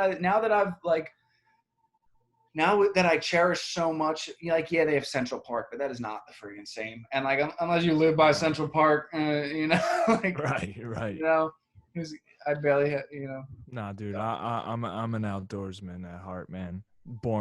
We have farmland where I live. It's private. We own a lot of land around here, so I love it, man. You ever I never had like a quad or anything. Would you? My Trey and Leaf, my neighbors, and they're my second cousins. They live like across the street, dirt biking since they were like born. Hell yeah. So they're real big into motocross. I never got quads and dirt bikes. I would be like, my parents would like really wouldn't want me on it, and like I'd sneak on it, and it'd be like a thrill type of thing. Yep. Doing like the forbidden shit, like firing a BB gun when I wasn't supposed to. Yeah. So I never did, but yeah. It's cool in land like that. You get to. Yeah, man. Yeah. And then going through Heightstown and like going to my high school and being like, That's damn, I graduated 12 years ago. yeah. Isn't that a trip, man? 12 years. And then like I saw two dudes that were like in their car that were definitely high school age that probably went to the field to get some work and like they gave me like the head nod or whatever when they were driving away. And I'm like, damn, man. First off, like looking back at that time and seeing how being able to see like how mature and grown I thought I was Right. back then. And fast forward to now and then someone pointed out to me like now think 10 years down the road you're still going to look back at 29 and be like how mature and grown I thought I was. Like It never stops, man. That's why life's worth living. yeah, man. Big dude. And then to take that even further, the more I learn, the more I know that I don't know. Yeah. Right. Yeah. Like, Sean Nixon brought up in our podcast, like he said the George Carlin quote, like 50% of the people are dumb and the other 50% of the people are dumber. And it's like, because, and then Matt, who's on the one that's coming out on Monday, he took it a step further. He's like, we can all be dumb. Like there's hundreds and hundreds of jobs that if you put me in, I'm considered dumb. But there's a lot of instances where I'm considered smart too. And to like don't get caught up on like just keep what you're doing and keep improving on that. And but be humble because you're not the smartest fucking person in the world, and your ideas and attitudes and behaviors are not the end all be all. Yeah, I think it's also like, what hat do you want to wear, right? Because I think we could all put on like the intelligent hat where we bring up all the regurgitated words we've read in books and all the scientific data that I've read. Let me put on that hat and try to present it. Or you can put on the hat where like, we're all gonna die. We don't really know why we're here, so let's high five. Yeah, yeah. It's like, what hat do you want to put on? Some of us have the hats of the smart guy. Not everyone has so many hats like that. Some people are smarter than others, but it's like there's a time and a place. It's all about like how you dish it out. Like you don't want to dish out the fact that you know a lot of stuff, because really, I think the smartest people are the people that have had the most experience and in a mature way reflected on that experience, and now they can be their best self. That, to me, that's way more impressive than memorizing a book and regurgitating it back.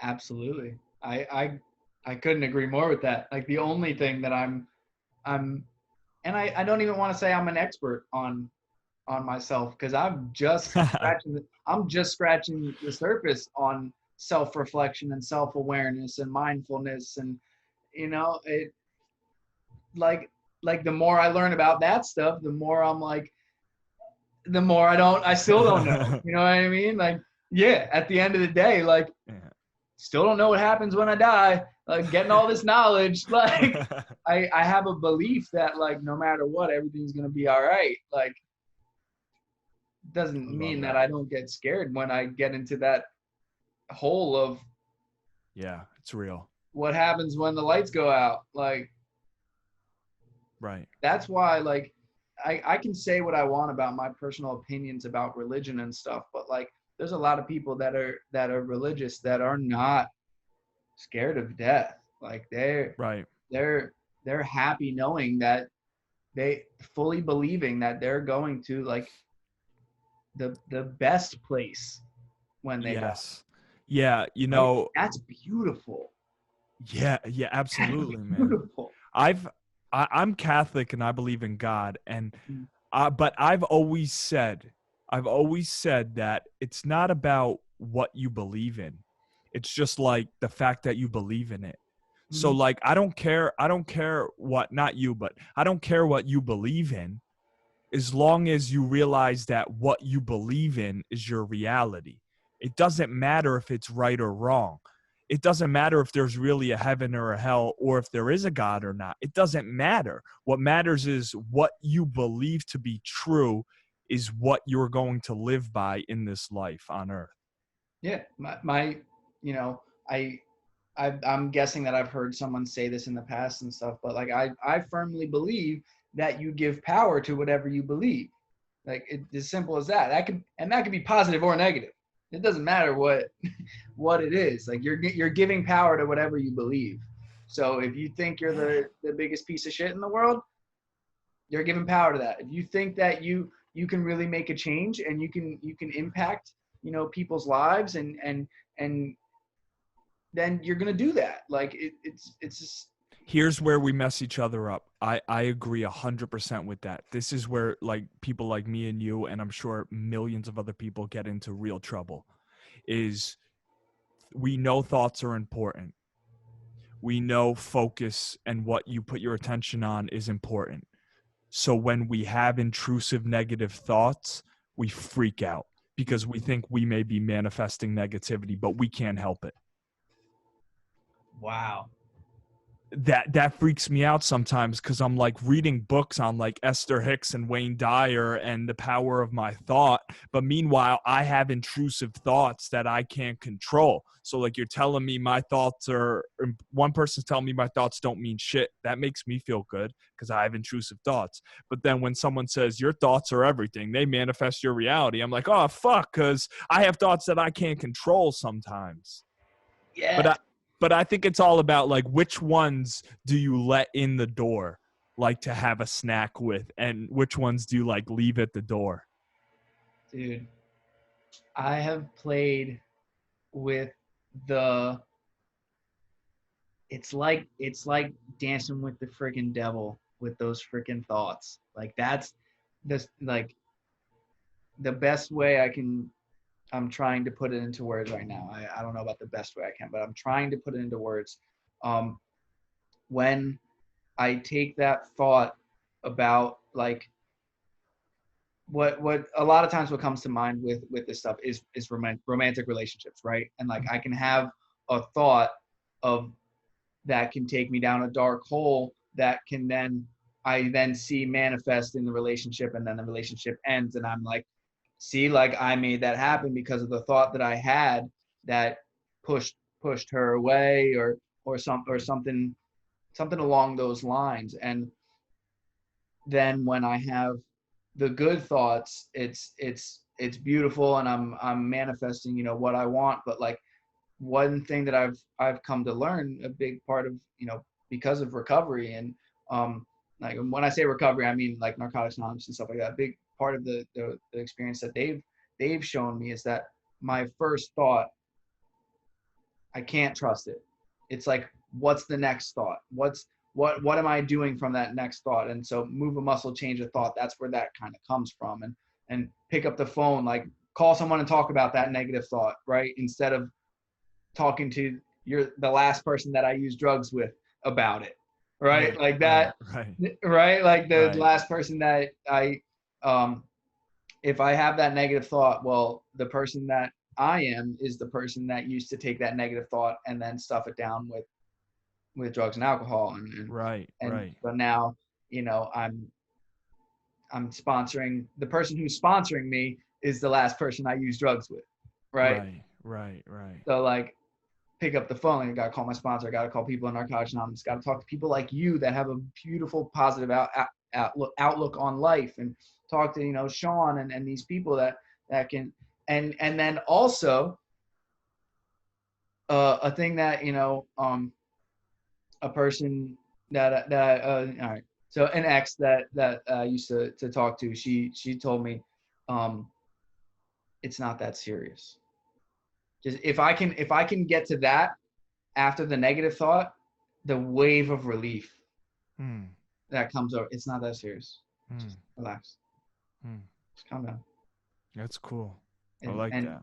so like that was a big help when and you know, she got that from her own therapist who told her that. And Mm-hmm. so like, you know, I got a free little therapy lesson, you know, like Awesome. you know, so that was a, you know, it's just, it's not that serious. It's not that serious. It's not that serious. I But like that. unless I talk about it, that thought can keep coming back and keep coming back and keep coming back. Even if I talk about it, the thought can keep coming back and keep coming back. It's a couple things that I can, that have given me awareness. Halt the drag is a nice little acronym. And am I hungry? Am I angry? Am I lonely? Am I tired? Am I depressed? Am I resentful? Am I anxious? Am I guilty? Halt the drag. Um, and if I can identify what I'm going through that's putting me in this emotional state, then I can address it. Like, I'm going through this. Oh, I'm just really hungry. Like, I just need to eat. Like, or like I'm angry about something that happened. And lonely can also be horny is another. Right. Angry, horny, tired, not just hungry. Throw that in there. Tired. Am I actually lonely? Right. Or am I actually just trying to fill another void with a sexual act? And Right. so I like that's, that. dude, some of the stuff. It's tough. Yeah, It's tough. And I don't think it helps to know, but it's cool to know that like it's an everyday thing. It's a battle daily. Not battle in the sense of like, oh fuck, today's gonna be a battle. Shit. No, like it's like I think of it like a Rubik's Cube. Like every day is a Rubik's Cube.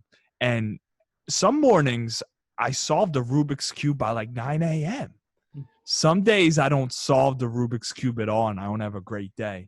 Mm-hmm. Some days I solve it at like dinner time and the last 3 hours with my family is awesome.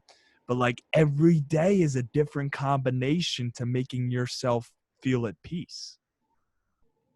That is a beautiful way of looking at it. That's freaking awesome. All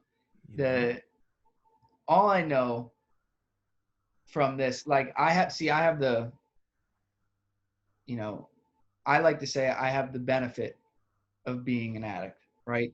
Because no matter what I do in a day, if I don't solve that Rubik's Cube, but I didn't use drugs today, is a successful day. Yeah. And I made I made a video where like I never went to anything, like I don't even know a lot of like I know of like associates, a bunch of recovering addicts, but like I'm not like brothers with a lot, you know? But like I know one thing they say with like staying sober is you don't know about tomorrow. All you know is today. Oh yeah. Be sober, right? Yeah. Dude, thinking about never smoking weed again. Overwhelming. Never. Very overwhelming. I'm 29.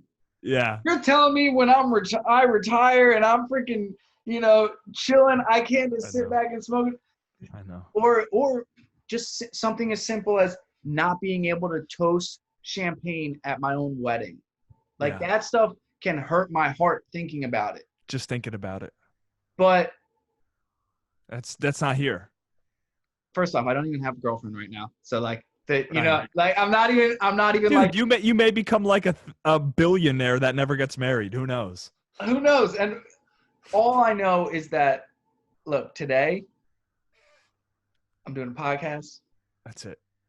I'm gonna exercise. I don't even know what I'm gonna do after this podcast exactly. I know I got a list of things that I got to do, but like right now I'm in this moment with you, and we're talking about positivity.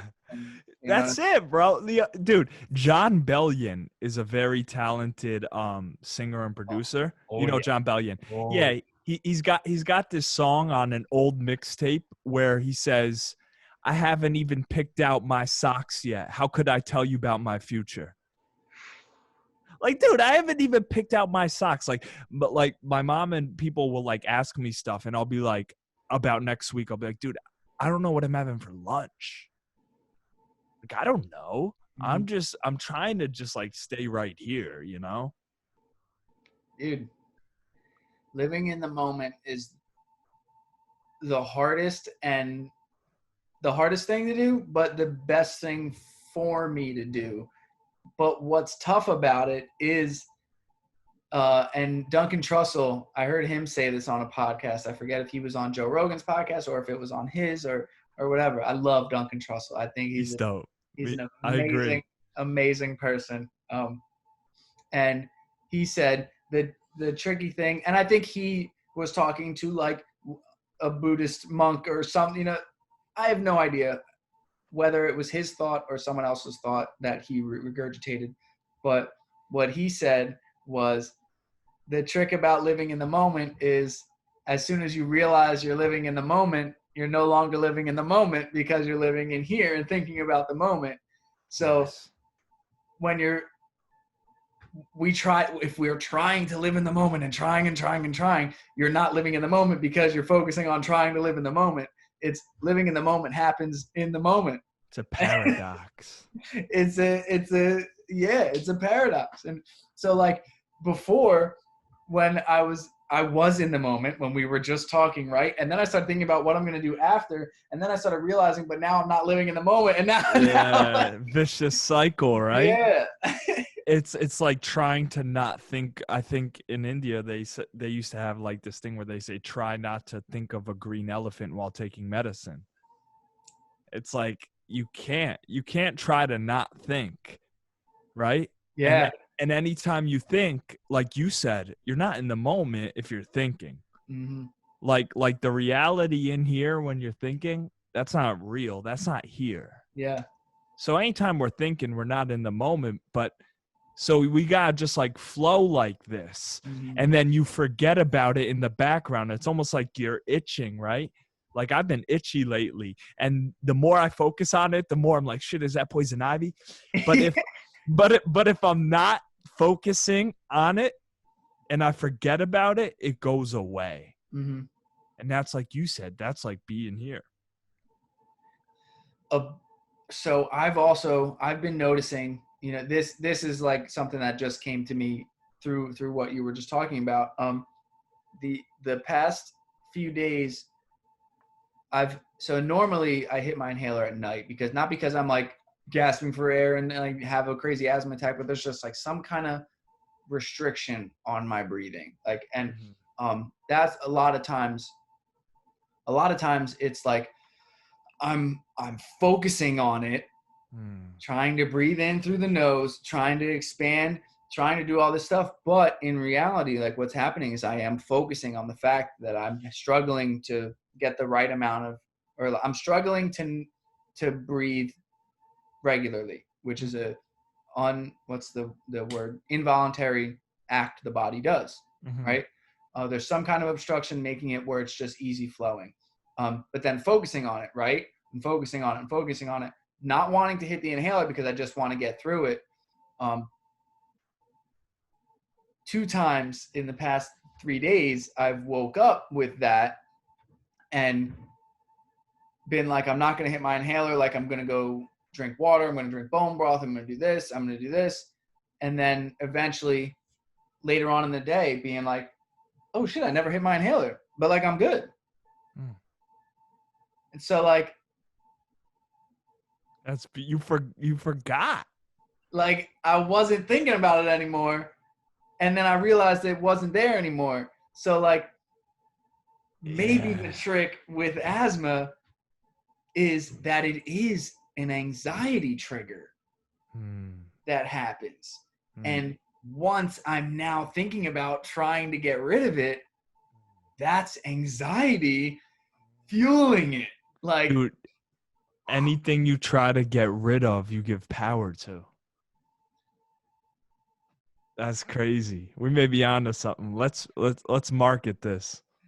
Holy crap. And because like yesterday went longboarding, was gonna just go around my neighborhood, didn't have my inhaler, kind of worried about it, but I was just like, I let go. And I just let it happen.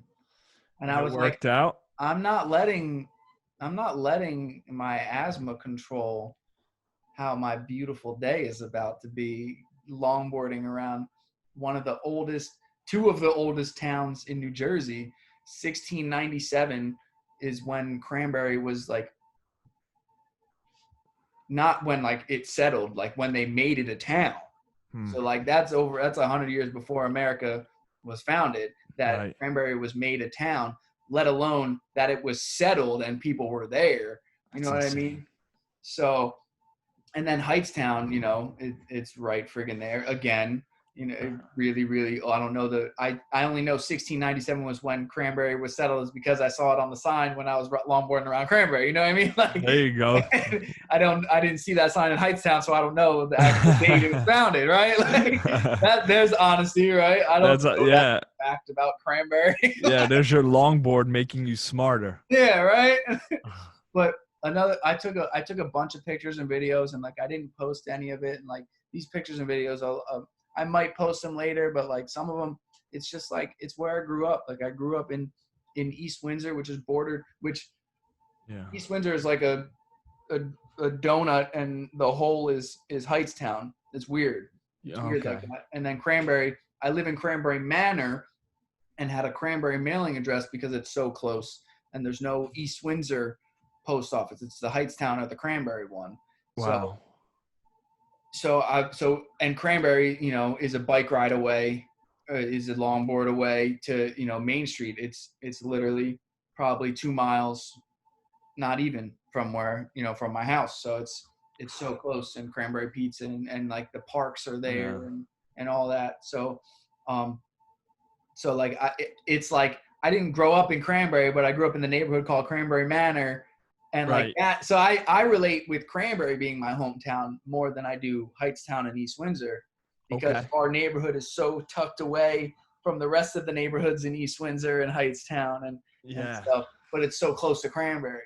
So it was like I wanted to, like, I haven't just like rode. I don't remember the last time I rode a bike or a longboard into Cranberry to just do that. Like we used to do that when we were younger. You know what I mean? Like, beauty, man. And so like this is. But there's a couple signs there that are like white and rusty, and like the sign says Jersey City 40 miles this way, Princeton this way, you know, like Newark this way, like so like Main Street of Cranberry was way before Route 130, which Route 130 connects, you know, all the way to Camden. Like this sign, I'm gonna pull it up so I can see all the pictures or all the towns that are on it. Yo, do you mind if I run to the bathroom? I'm gonna take this too. Let's do it. Be right back. Ryan's not here, but he's a dope dude. This is where Joe Rogan would go.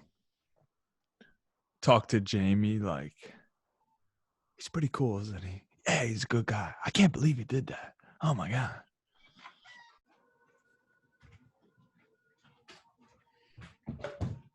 Yeah, buddy.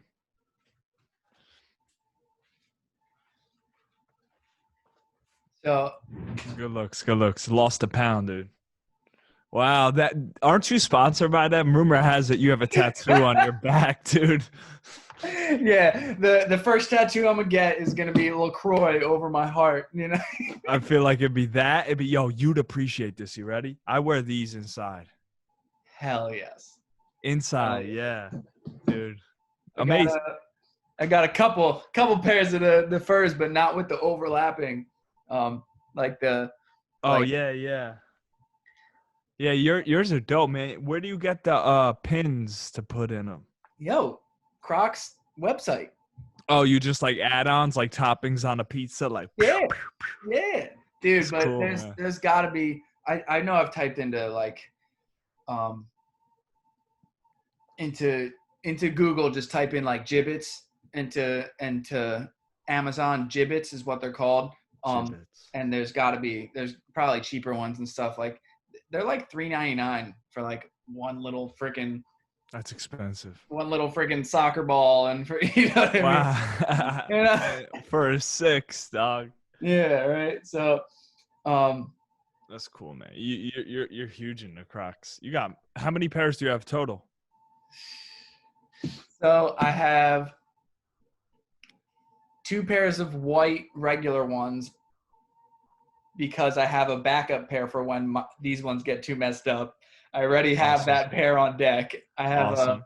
a pair of white with fur, a pair of black with fur, a pair of red Baya, like Baya is what they're called. They're the ones that say like it actually, like instead of it just being cut out like dots, it's cut out Crocs Oh, on the cool. side. Cool. A pair of red ones like that, and a pair of red regular ones. Okay. That's 6. And I have a pair of Crocs slippers. Wow, 7. You're deep in the game, bro. Just like, again, like there's the $20 and $30 spending that I know I struggle with. Like, It's hard. Yeah. Because one $20 or $30 thing doesn't dent, the bank account and the wallet, but like Right. 10, 20, Adds $30 things like that can Adds dent. up. So like, if say I succumb to one of the 50 ads I see in a day through all the Instagram and Facebook and stuff that I'm trying to do and all those ads, if I succumb to one a day, 20 times 7, that adds up. You know what I mean? And Yeah, man. it might be, oh, Young LA advertising to me again. They know who to hit, yo. They got you 20, wrapped up.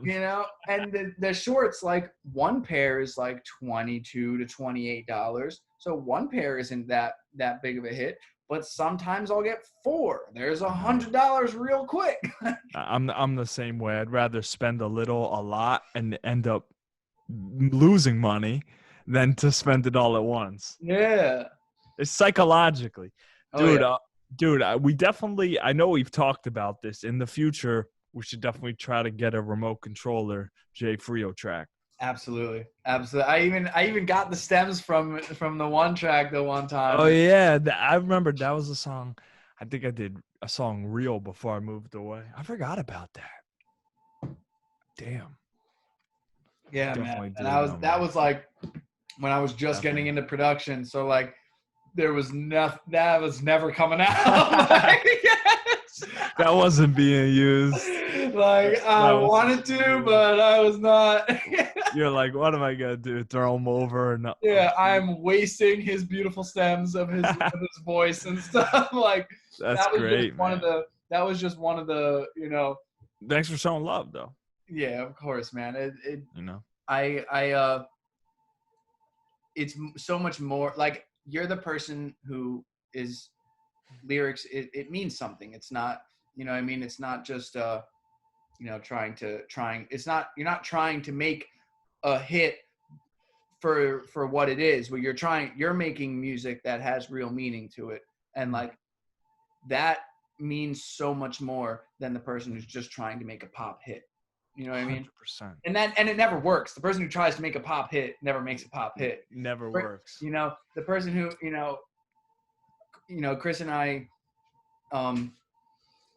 the songs that are the song that is my favorite, the vocal came together because we listened to a vocal and I was like, what if we switched this? And it would be so funny. And it's my favorite song, and I can't wait to come out with it, and I can't say anything right now. I'll tell you after. I'm excited. I'll tell you after. Word. But like the songs that took the least effort and the least time because we were in that flow state. Yeah. When we're struggling and trying to force it and be like, we need to make music today because today's the one day that we can both get in the studio. And whenever I try and force that, it never happens. It never works. So what's your process like for, okay, Chris, we need to make some music. Let's get together. Let's get the laptop. Let's get the gear, the MIDI controllers. Let's sit down. How do you guys approach it? You two personally. So the first thing is we need to get inspiration. So that comes when we're not together. Like we hear a song and we're like, we want to make a song that's got this vibe. And so we literally then, like, if we both vibe on that song, we're like, oh yeah, let's definitely make a song that's kind of like this. We'll literally take that track, put it into Ableton, and it's our reference track now. So it's not like we're taking the chord progression or taking the drums. We're not taking any of the percussion. We're not taking any of that. What we will do is take the structure and arrangement. So like intro is 16 bars, verse is 32, build is 8, drop is 32, like that's what we'll take from it. And then it's like, it's this genre, and that's the genre that we're gonna vibe with. And like, but then like, what's the theme? What's the undertone? What's the, what's that? Like, is this a darker song? Is this, and that's what we'll go with. And then, we'll put in like the placeholders of the percussion. Like, so we got a kick pattern that we, it's just 4 to the floor, and then the hi-hats and the percussion, the very, very basic percussion that we're not going to go with this kick definitely, but it's the placeholder. And then like Chris will mess with some melodies, and I'm like, but what if we do, because Chris is so musically talented. Like his music theory knowledge is awesome. Mine is not yet. I need to improve. Right. So like, he'll do a chord progression. I'm like, I don't really like this. What if we switch this? And like, he'll be doing something, and then we get like our basic melody, and then it goes into, we got to come up with a counter melody and a bass, and kind of go that way. And then the idea is sort of flowing, and then and whether that be the verse or the drop first, it doesn't, we've never, we've done both. So, and then it kind of just like goes from there. And, or we'll go through, a sample pack with the vocals and stuff, and a vocal might give us the inspiration for the melody. So that's something that we're still working on, finding the best thing that works for the workflow, to speed that up so we can make more music instead, like more music more efficiently, because making more, if we make 4 songs in a month, one of them's got to be good, right? But if we wind up making 1 song in a month from the 4 times we meet up, so that means, it's going to be hit or miss. We don't know. Yeah, it's all about perfecting how you guys do it. Like Ryan and Chris together, like each song you make is just like the test grounds for how you guys do it. Then when you firmly establish how you guys work best together, then you're just going to pump out more tracks. Yeah.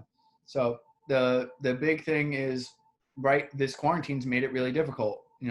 We just figured out like how to do a Zoom call and transfer the sound as well, so he can be in Ableton and I can be looking at Ableton and hear what he's doing as well. And so now we can vibe, we can do that.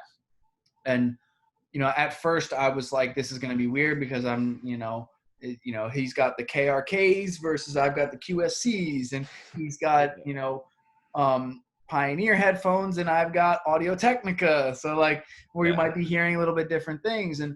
But then what I think it's going to benefit more, because like, look, I'm the person who's more of the business side of everything, and Chris is more of the introverted artist part of us. And so he's much better at production. I'm much better at all the other shit.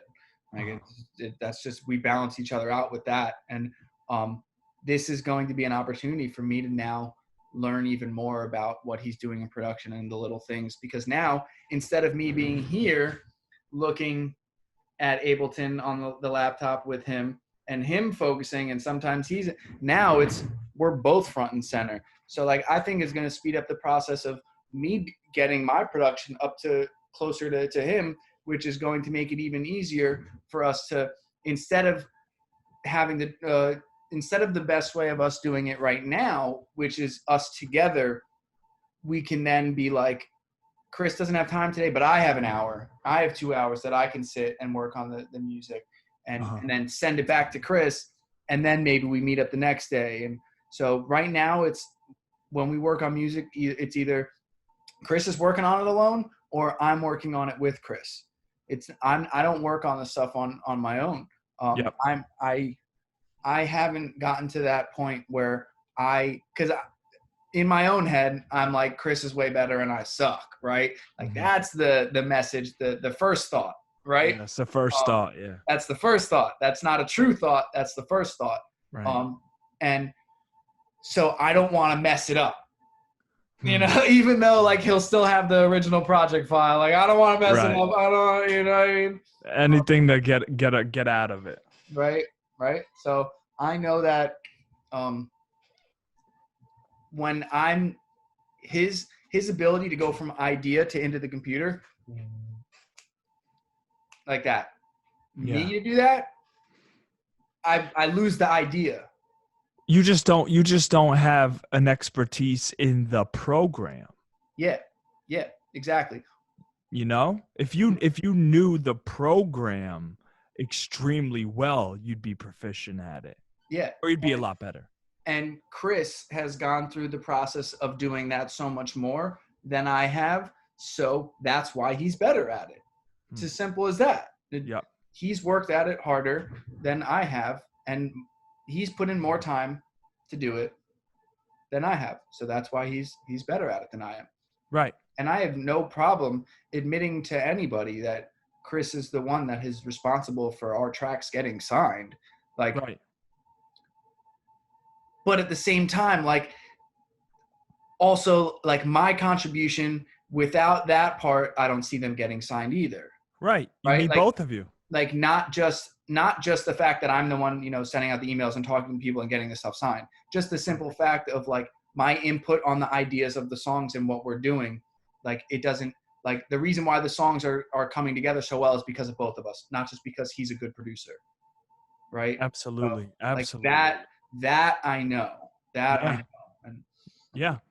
Yeah. And don't be afraid to dabble in. I know you want to. I mean, it's funny. A producer, a kid named Alec Garden, a kid I met in Long Branch when I went to college at Monmouth, he like mentored me. I didn't produce before I met him, maybe a little bit, but then I'd go to his studio and he'd be producing. And one thing he told me was, there's no rules in music.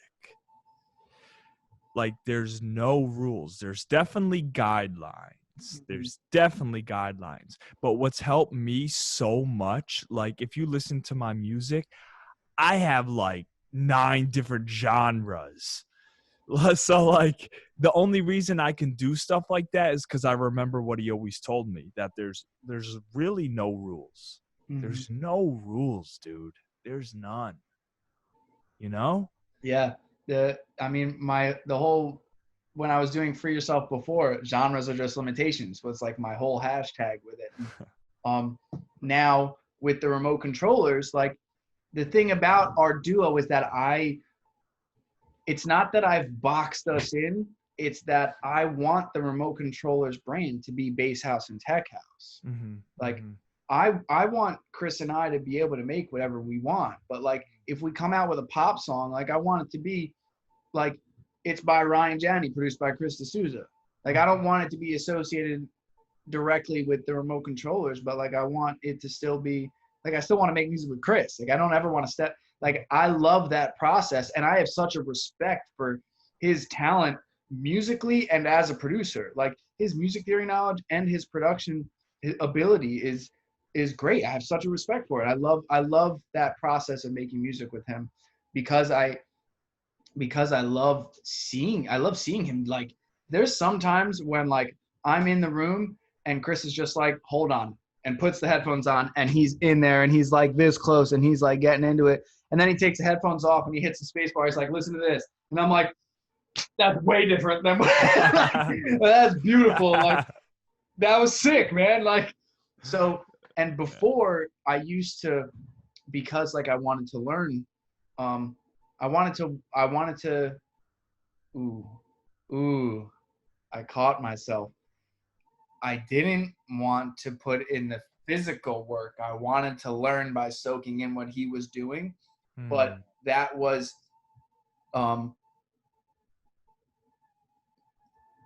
hurting his efficiency of getting his ideas in.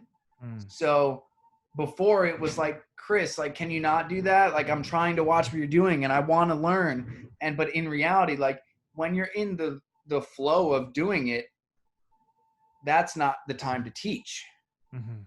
The time to teach is like, Chris, can you teach me how to do this? Can you teach me how to do this? 2 different times. Yeah, like I can't get in the way of his flow state of getting the idea out, because like, look, thoughts, our brain doesn't have the ability to remember thoughts. Have you ever tried to, like, I didn't know that until my one buddy was like, have a thought before you go to bed and say, I'm going to remember this thought in the morning.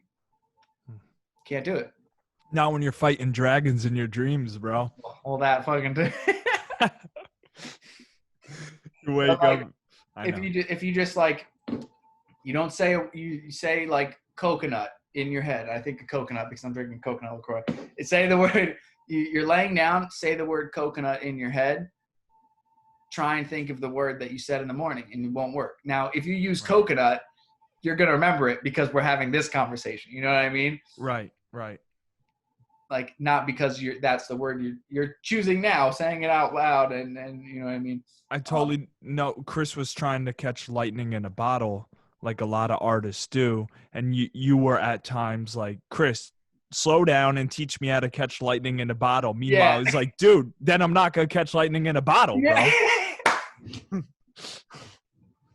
That's what it's like. The time for Michael Jordan to teach you how to shoot is not when he's in the middle of the game hitting the game-winning shot. Like, yes. Like that's how I had to start looking at it. And like the way we were taught in Cosmic Academy is there's A sessions and B sessions. And the A session is when you definitely have an hour and a half to work on music. The B session is when you're finding new samples, when you're learning how to correct, you're learning how to do reverb better, you're learning how to, do compression better. The time is not when you're in the middle of getting that idea down in the A session to be like, okay, now how do I let's look up a YouTube video to get this reverb better. Like, no, you should have looked up the YouTube video about reverb at a different time, because now you're cutting into that flow state that you're getting in the A sessions. And so it's very, it's not the only way to do it, right? Like, plenty of people do production and look at tutorials and all this, and everybody's different, but like, that was a good baseline for us to start our journey with production and stuff. And that's a big help. It's the time for learning and the time for the idea are 2 different times. It's 2 different sides to the brain. It's very, very different. And for sure, man. You can't interrupt Chris's flow, because I get it, man. He makes beautiful shit, man. And I get it. Like, every time when I'm writing lyrics in my phone, it's because I heard a song, I heard a lyric, I heard something that sparked a lyric in my head, and that's when 2 verses and a chorus will come out. That's not when I sit down and be like, I need to write a song right now. That's interesting, dude.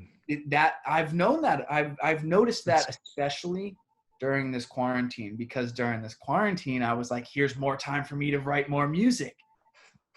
But for the first month of it, nothing was coming when I was trying to force it. And then I heard a song when I was watching some TV show or whatever. I heard a song, heard a lyric, sparked a lyric, and in 5 minutes wrote 2 verses and a chorus. And I was like, damn. So you operate based off once you get inspired, once you spontaneously get inspired, that's when you musically can write best and it comes to you. Yeah. And a lot of times my best inspiration comes from when I'm on a long drive. I'm not focused on writing. I'm just listening to music and driving, and out of nowhere I'll hear something, and then it's not good because I'm trying to, put it in your phone. Note to self: don't take your eyes off the road, but remember this, Ryan. You gotta write this song right now. It's coming to you. Right?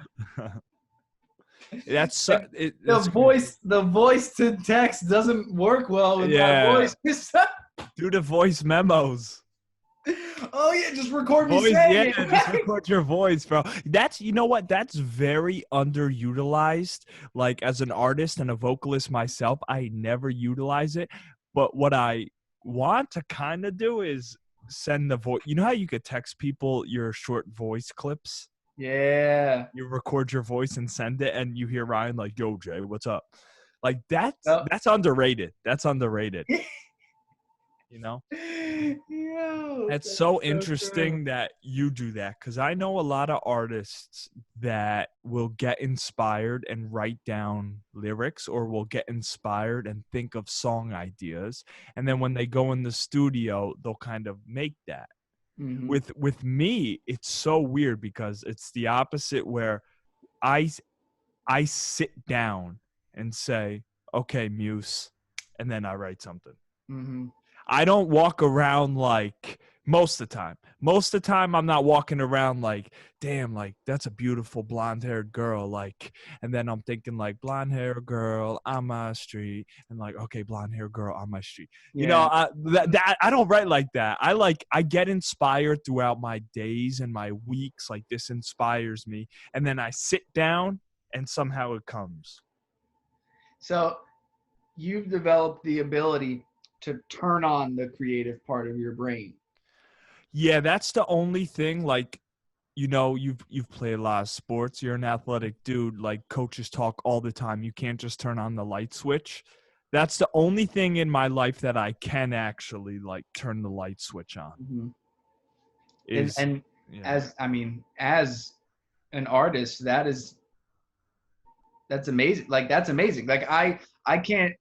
But wanting to turn the light switch on is a whole nother discussion. Because if I don't, I follow my heart so strongly that if I don't want to, Mm-hmm. I won't. And I'm not making music so to save my life from being on the street. Therefore, maybe music doesn't get made because I don't want to, which That has pluses and minuses. so that's something that I struggle with. The fact that I'm not right now gonna die if like I don't do this stuff. Like Yeah. I kind of like I'm very grateful that like I have a job and I have like my family that loves me and cares for me and like won't let me go homeless and all. Right. But then sometimes I'm like, but what about Bruno Mars, who was living in his freaking car and like look what he was able to do because he needed to do it to survive, and Kid Cudi, who was like working these jobs and like he went from like he said he tried everything and music was the last thing he could try to freaking to become a professional at, and he did it. And um so like I fight that battle too. Like I know. what maybe my parents should have let me go homeless when I went and I had I went into recovery. Maybe and There, I can yeah, beat myself up with that. It's like I know. There's definitely an aspect of, as an artist, how do you keep the hunger when the hunger's not really like being forced on you? mhm. But that's like Ryan Janni's story. Like, there's only one Ryan Janni, right? So that's your story. I've thought about that so many times. Like, man, I have a bachelor's in science and health from Monmouth, like, and I'm rapping.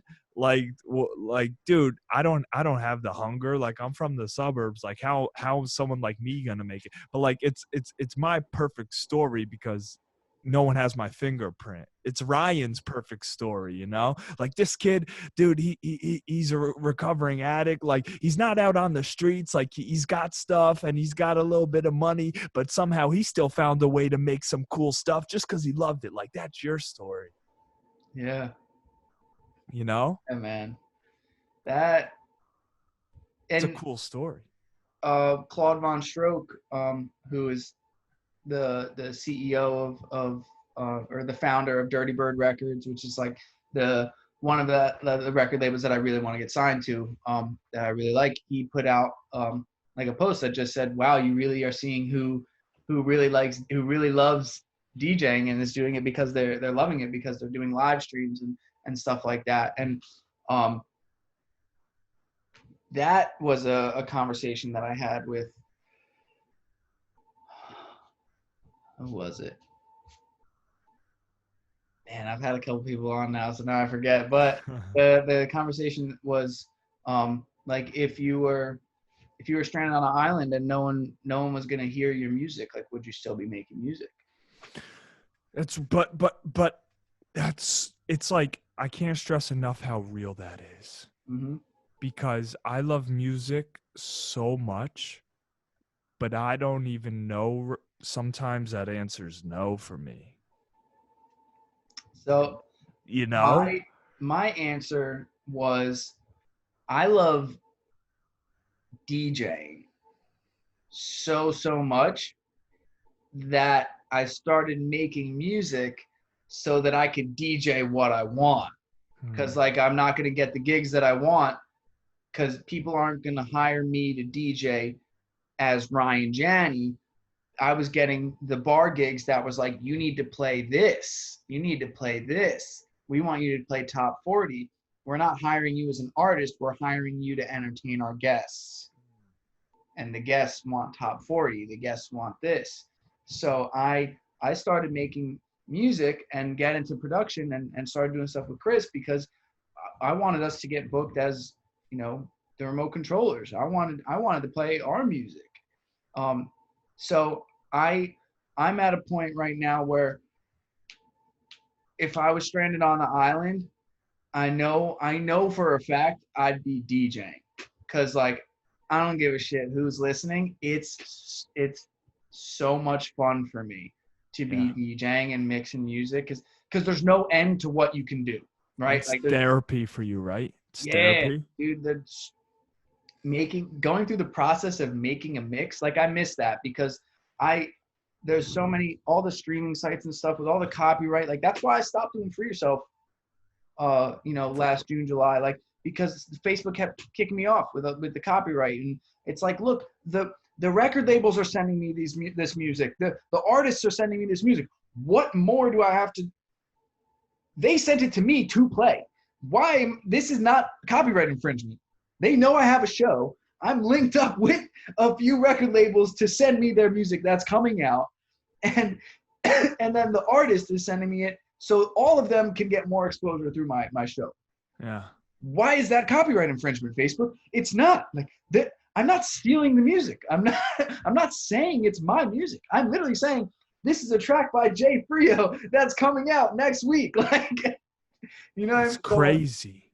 So the mixing part has been lost in the restrictions of what's going on. Now I see a bunch of people that are doing Twitch and stuff, and that are, DJs that are doing that, and Twitch isn't kicking them off, but they might mute songs later on if they post it. And so I know where I don't get shut down is live shows. Like, I know that. And so if no one, like, I used to sit in my garage for like 8 hours at a time trying to perfect each transition to make this hour-long mix to then put out on SoundCloud for the 10 people to listen to. Because I didn't. I know. Like, I know it. I know. Like, yeah, of course, like, I wanted, to blow up, right? Like, of course, but like the amount of like just, I didn't, like, that's why this stuff is called Free Yourself. Like, yes, that is a term from Narcotics Anonymous that I got, but this is like music. I was able to live in the moment. It was the first time that I felt being able to live in the moment since hockey, when I was grinding every day. Like, because when I was out there on the ice, nothing else mattered, right? Like, the grades didn't matter. The girl that I wanted that was, didn't want me didn't matter. The me being too short didn't matter. Me not having the exact, body that I had none of that stuff mattered, because I was good at hockey. I was the captain of my team. I was relied on to perform. And like, if I performed, we won, and it was great, and all this. And if I performed with the team, is really like when we won and saw success, and like that's all that mattered. So practicing was my escape, from all the problems, the stuff that I was I the stuff that I was being, or that I thought I was a victim of, Mm-hmm. right? That I portrayed the victim mentality of, Mm-hmm. right? Music then took place of that when I believed the lie that I could never make it to the NHL, because that's what I was a hockey player my whole life. Like that, not my whole life, but especially like in high school, like I was a hockey player. That's what I was gonna be a hockey player the rest of my life. Then I believed the lie that I wasn't good enough, and that I was too short and too small and all that stuff came in. And then I got to college, and I didn't really know what I wanted to study, and I was like, well, I love sports, so let's study health and phys ed.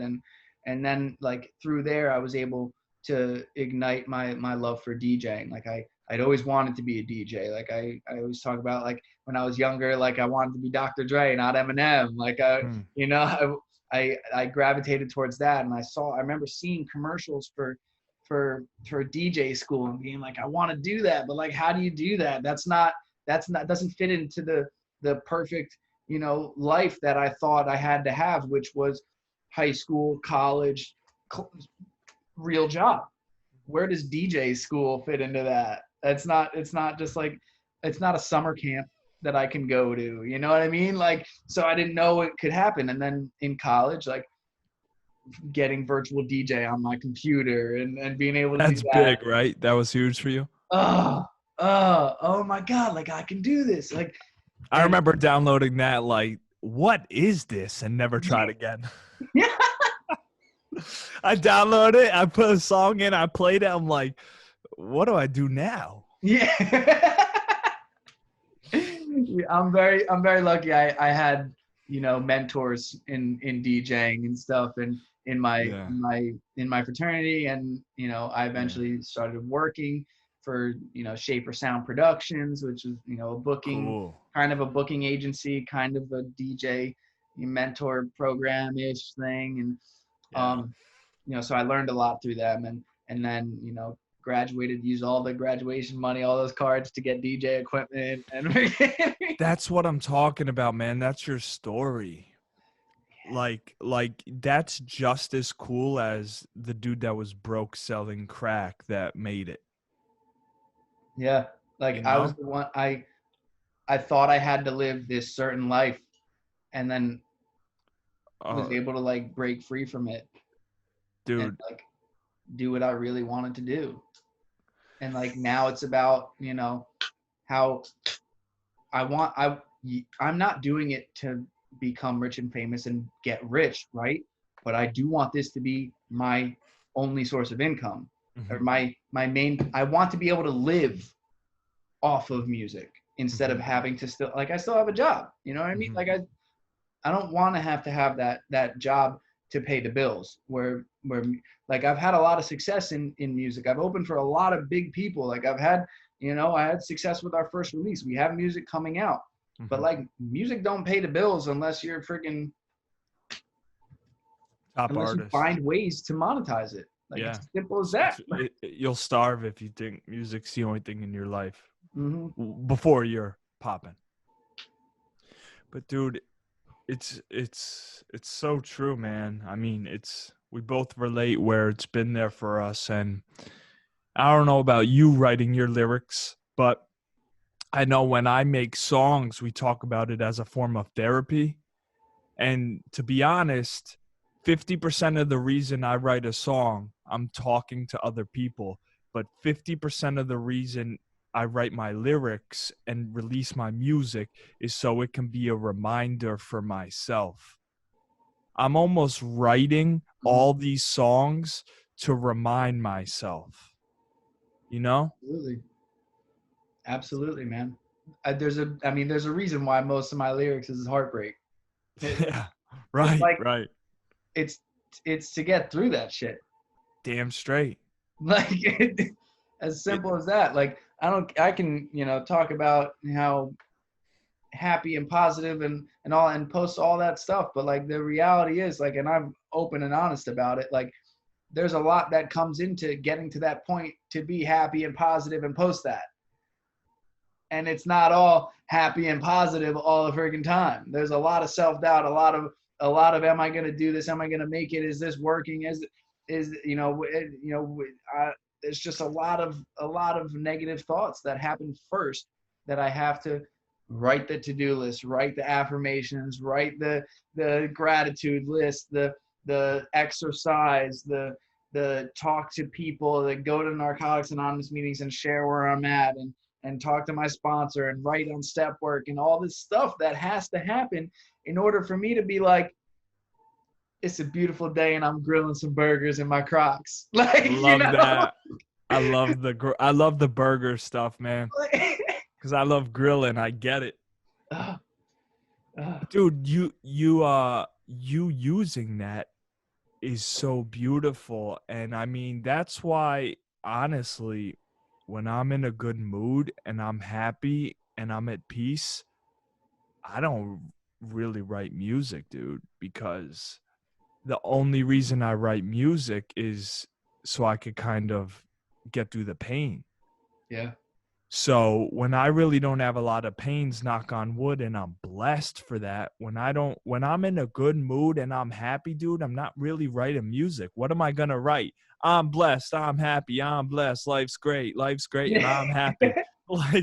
That's just how it goes. Like, I know Machine Gun Kelly in one of his songs talked about like having to create pain to have something to write about. Dude. And that's the thing, like being an artist, like the ones who are the most successful and have been able to really make a lot of money doing it and stuff. Like my one friend talked about how Brand New, the band, like the lead singer that was writing the lyrics was like, he was young and getting heartbroken and all this stuff, and he was able to write the pain. And then like now they've come out with new music and stuff. And like, it's that same guy, but now he's like married with kids and has like a good life. But he's writing about heartbreak and all this stuff, and it doesn't feel the same to him. Like yes. the impact isn't there because he's like, it's fake. Yes. Now he does. He's not going through that. He might be saying like he's heartbroken, but he's got a beautiful wife and a beautiful family. But then there's the other side to that. Just because you have a wife and you have kids and you've got money and stuff, that if that's not what you want and sets your soul on fire and makes you happy, then you're not going to be happy.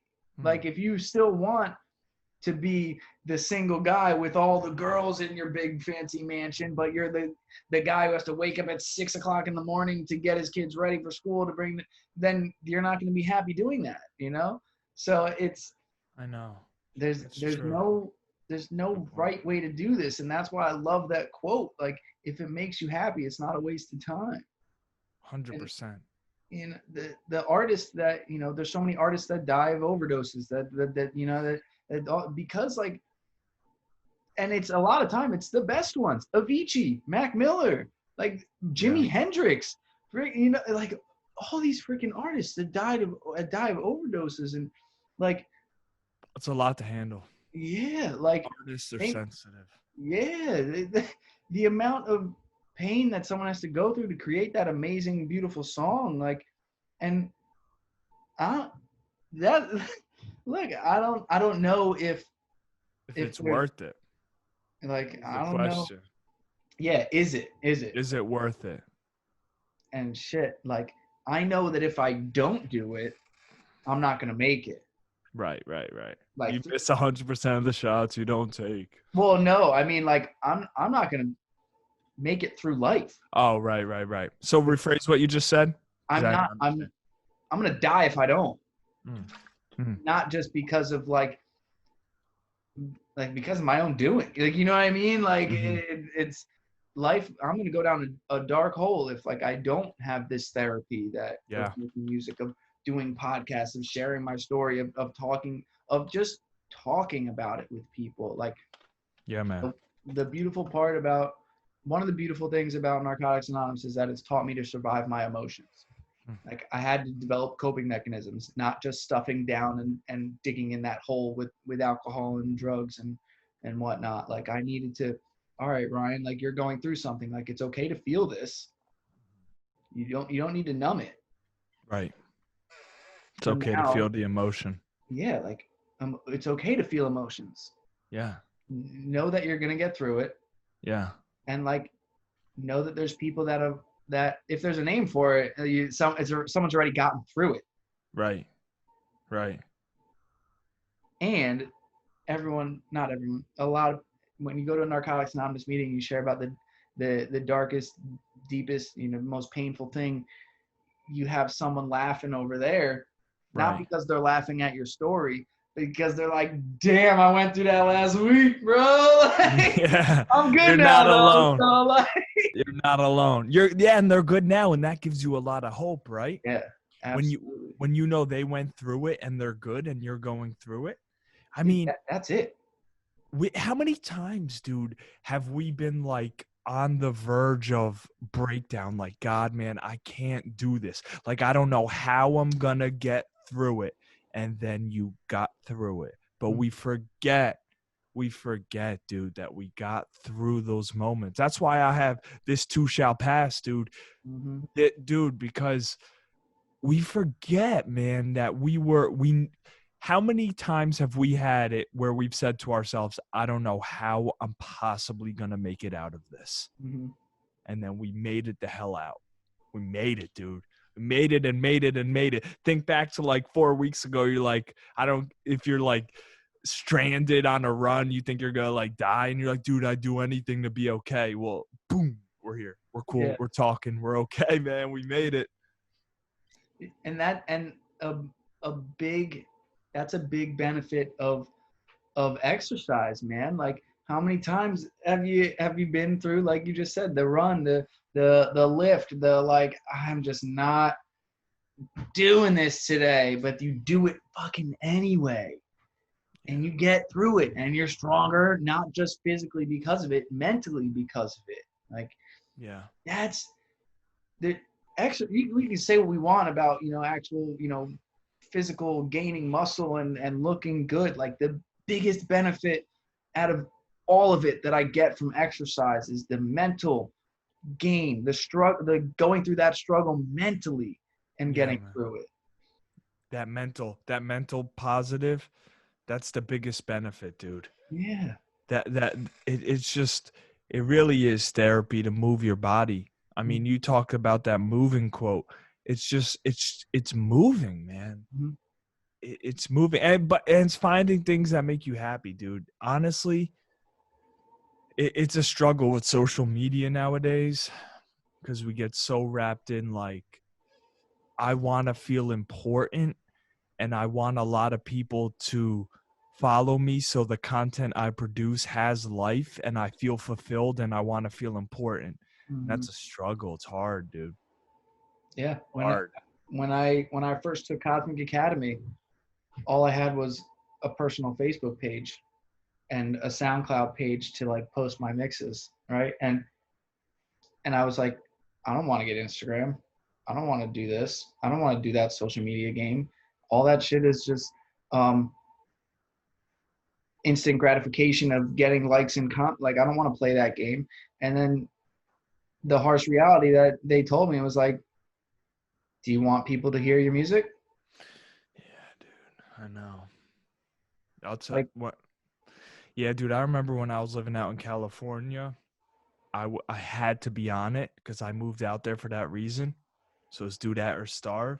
So I was hard on the social media game, dude. And I remember when I moved back from California, one of the things I said to myself was like, thank God I don't have to be this like alter ego anymore. Like that shit's so draining. mm-hmm. But like, don't get me wrong. That's part of it. That's part of the grind and the hustle. But like, it's a real thing to have to build yourself up as this other alter ego. It's tiring. It gets tiring at times. But that's why you do stuff like longboarding and meditating and speaking with people and working out, because it helps balance the things that aren't comfortable. Yeah. And a big part of, I didn't think it was going to happen with Free Yourself. I didn't want to, like, it's called Narcotics Anonymous, Mhm. right? Like, I didn't want to come out on social media as a recovering addict. One, because I didn't want my brand to become fully about it, but two, because of the fear of what people would think if I relapsed. Mm-hmm. Yep. Yep. Because my perception of someone who relapses in the public eye is that person's a scumbag, fuck up. You know what I mean? It's not that person's a recovering addict with a disease and the disease won that day, and Right. and it's a struggle every day. It just because an addict's not using doesn't mean it doesn't mean that they're cured. There's no cure to this. It's a Every day. all Every day. all in they the in Narcotics, it's a daily reprieve. That's all it Yeah. is. I Every day. Just every one day day, at a time, right? One day at a time. one day at a time, just for today. Dude, Just dude, that's why they say like you can't drive 2 cars at once, bro. Like people that have 9 cars, you can only drive one at a time, dude. Why do you need 9? Just like you can only live one day at a time. You can't guarantee you're going to be fine for 4 to 5 weeks down the road. You can only live one day at a time. You can yeah. only live one day, dude. And it wasn't until I had someone on my podcast that I didn't know was clean and doesn't drink anymore or anything like that. He talked about his struggle, and he was about to celebrate 2 years, completely sober, and I was like, no shit, like me too, man. Like that's awesome. Like and and and then I was like, oh shit, I said it on the podcast. Oh shit. Oh shit. And uh, and then I was got like, that over yeah, there. we'll talk about that, some other time. That might be like an episode down the road. Bro, and I literally was like, wow, I have spent so much energy trying to hide it on social media. Like this Free Yourself podcast has given me an opportunity to free myself of that burden, because it was all because I was scared of what people would think. That's the root cause of all of it. And like, Ryan, free yourself. Who cares what other people think? Like, on any given day, I can be like, call bullshit on that fucking phrase. Right. You know what I mean? Like, but Right, like right, in right. reality, the only opinion that matters about me is my own opinion of myself. And I can beat myself up worse than anybody can beat me up. Right, right. But I need to be the person that builds me up more than anybody. You're all you got, bro. That's it. Like you I saw a post you being happy, like Ryan being happy. It doesn't have to make sense to anybody, right? Like, yo, it doesn't have to make sense to anybody on Facebook that you're happy. It doesn't have to make sense. People look at you like longboarding, dude. Why is he happy? I don't care. It doesn't matter if you don't get it, bro. You wouldn't get it anyway because you're not me. Like, Yeah, like that's like when you have a realization, you try to like, mom, dad, like, buddy, check this out. Like, how dope is this? We can realize God together. And they don't get it because they're not tuned into the same frequency. And you're like, oh, I just want to share it. yeah. It was like meant for you, meant for Ryan. Hell yeah. Like last night I'm on a Zoom call with Chris, and we're looking at stuff, and then there's a big ass fly in my, like, a not one of those like little ones that you just ignore, like the one that's flying across the room and you can hear it, like that kind of big fly. And I was like, how the fuck did it get in my room? And like, yeah, my windows are open there, but there's a screen. Like, how the fuck did it get in my room? And then Right. I'm like, yo, let's go. Dude, And I'm nunchucks. like, come on, let's go, motherfucker, come on. And then That's wild. Because at first I have a paper towel in my hand and I'm swatting at it. I'm like, I'm never gonna get it like this. And I'm like, fuck that. Ninja status. Let's go. Come on, mother. And I just go whack. And I nailed the fly out of the freaking air, dude. No way, man. That's insane. Because What are like you doing as a DJ, bro? You got to be in movies, man. I literally, because I felt the impact and I'm like, nah, no way. You saw its fly body drop to the floor. But I couldn't see it. Like, it happened so quick, I couldn't see it. So then I'm like, well, I don't hear him anymore. Where is it? Where is it? Where? And I find it on the ground, dead, half smushed. Wow. And I'm like, I'm a fucking ninja. And then I go running out into the living room because I gotta tell my nephew who's staying with us right now for a little bit because like his stepmom's mother got COVID and Wow. she's like, so like he's like got a distance and so I'm like, I gotta tell it. I'm telling him. And then my parents come home because they were like out, dude. They brought my niece home to my sister's house, my brother, and like no one is anywhere near as pumped as I am. Right, dude. That's what I'm saying. But they don't have to be because you're stoked, bro. You think anyone was stoked when you were spending 8 hours a day in your garage working on song transitions? No one cared, dude, but you cared. Yeah. That's why it's dope, dude. I used to watch Free Yourself on Facebook all the time, and I'd say to myself, like, man, Ryan just does his thing. Ryan just does his Free Yourself live stream, and he does it simply because he thinks it's really cool. He does it because he thinks it's dope. That's what makes it so cool, because you were just so authentic about it. You were so into it that you made other people be into it because your passion just poured through the camera, man. It poured through the microphone. I'd watch him and be like, dude, he's so into it. I don't have a choice. Like, I gotta be into it. You know what I'm saying? Like, he likes it so much. I think I like it. Like, I don't even know if I like it, but he likes it so much. I think I like it, yo. And that's what's dope. Dude, and I called that Free Yourself because that was my once a week thing that like nothing fucking mattered. Like that was the, it was the mixing and all that stuff. But, and then that, cause I had, first off, like there was no like struggling to be in the moment for that. Like I had to be, it was an hour where like I had to focus on mixing.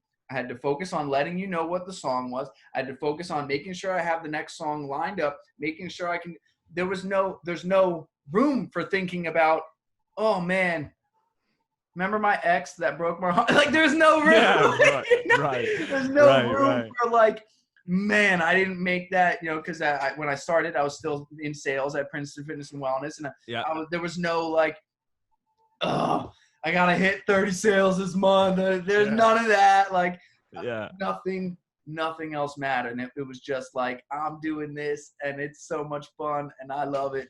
And the reason that I made sure, like, first off, like I would purposely like only listen to the first drop of songs that people sent me and not the second drop, because the second drop in electronic music is when like the first drop, you get like a snippet of all the elements, but the second drop or even the third drop is where all the elements come together. So like, or like there's a switch up, like it goes from 4 to the floor to halftime, like some kind of difference. And I would purposely only listen to the first drop so that you would genuinely see my reaction to the second drop. Interesting. On Wow. it. And so the second drop could have been like farting into a mic, and I wouldn't have known. Yo, I'm about to like send you a song. The second half is like a porno excerpt of a girl screaming. You're like, damn, I didn't listen to it, man. I didn't know. But there was one said that you have my genuine, reaction to the second drops and stuff, but also one time it was the first festival I ever went to, Clean, after I got clean, and I saw Zomboy on stage going harder than anybody on in the crowd because he makes heavy dubstep, like heavy. Got it. He's freaking Zomboy, like Yeah. head banging, and he's DJing, like jumping up, like freaking, like going so freaking hard, and like you said though, like I saw his energy, and I was like, like I gotta go hard, like because he's going hard and he's mixing, like. But yeah. I saw his energy just translate to me in the crowd, and I was like, that high energy is how I am. So like I want the crowd to be on my level and see how much how I love this stuff so much. I want you to love this stuff so much. So I go hard on stage to hopefully that translates to you guys to because if anyone sees that and is like, whoa, like that's freaking stupid. Like you weren't meant for this. You weren't meant to be here for that. Yeah, dude. Someone sees it and is like, I love it. That's awesome. He's awesome. I'm awesome. I'm having a great time. Like that's what I want people to come away with. And so I always made sure like whatever emotion I felt was translated through my whole body on stage behind this whole thing. And I do that and I can only do that if I prepare well enough where the mixing is easy. You know what I mean? Like the more preparation I have, the better the show is going to be, because the more I can come out and be freaking wild, because I don't need to focus on, oh my God, I need to do this transition. I need to do this. I need to like, oh my God, how am I going to get in with this song? Like is the, you know, do I need the double effect? Do I need the more I'm prepared with that kind of transition, the better. And then also the less thinking I have to do, the more in the moment I can be with mixing, and the more creative things I can add on to an already well designed and prepped set. So like that's where the DJing can come in and flourish as well too. So do your thing, be spontaneous. It shows, man. It shows. People loved it, and people are still loving what you do, man. And people are gonna love what you do in the future. Dude, yeah. we've been on this for like, are we pumpkins now? 3 hours. Oh man, that's well, you know, we had a little. I mean, now that we're talking about it, you know, it's. Dude, you could do a wrap up, man. It's been an awesome podcast. This has been freaking great. Thank you for coming on and giving me your time. It's not a small chunk of your day. I know that, and that's why it means so much to me whenever, you know, someone first off that I know and love, but also that I respect so much as an artist and your talent. You know what I mean? Like this is the amount of work that you've put in shows, man, and it's beautiful. It's beautiful. I wish you all the success. You know, I'm here to always try and pump some more and, you know, exposure. I know you are. In your, like I don't ever care about what genre someone does. If you are loving what you're doing, I want you to be successful doing it. And it oozes from you. I love it. Likewise, man. Much love, dude. Thanks for having me on. Every time I see you, it's like a reminder to be myself. Real talk. When I see you, dude, it's like a reminder that if I think what I'm doing is cool, legit, that's all that matters. And when I watch you, I get that feeling, man. And then when I'm like, maybe I shouldn't post this, sometimes I'm like, yo, Ryan would post this shit. I'm posting this, dude. That's one of the best compliments I've ever, if not the best compliment I've ever gotten in my life, that anything that I'm doing is motivating you to be yourself. So thank you. Thank you. Yeah, dude. Of course, dude. Of course. Jay, I love you. Love you too, bro. This has been incredible. And I can't wait to have you back on here. Next time next time we have you have a album or an EP or something like that, we'll make sure to get you on here before and try and help with the promotion and everything. So hey, I respect it. Thanks a lot. I appreciate it 100%, man. Hell yeah, man. I love you, brother. To Love you too. everybody watching that hung in there with us for our 3 hours. Peace, love, Peace. unity, respect. My dude. Thanks, Out. Ryan. Be safe, brother.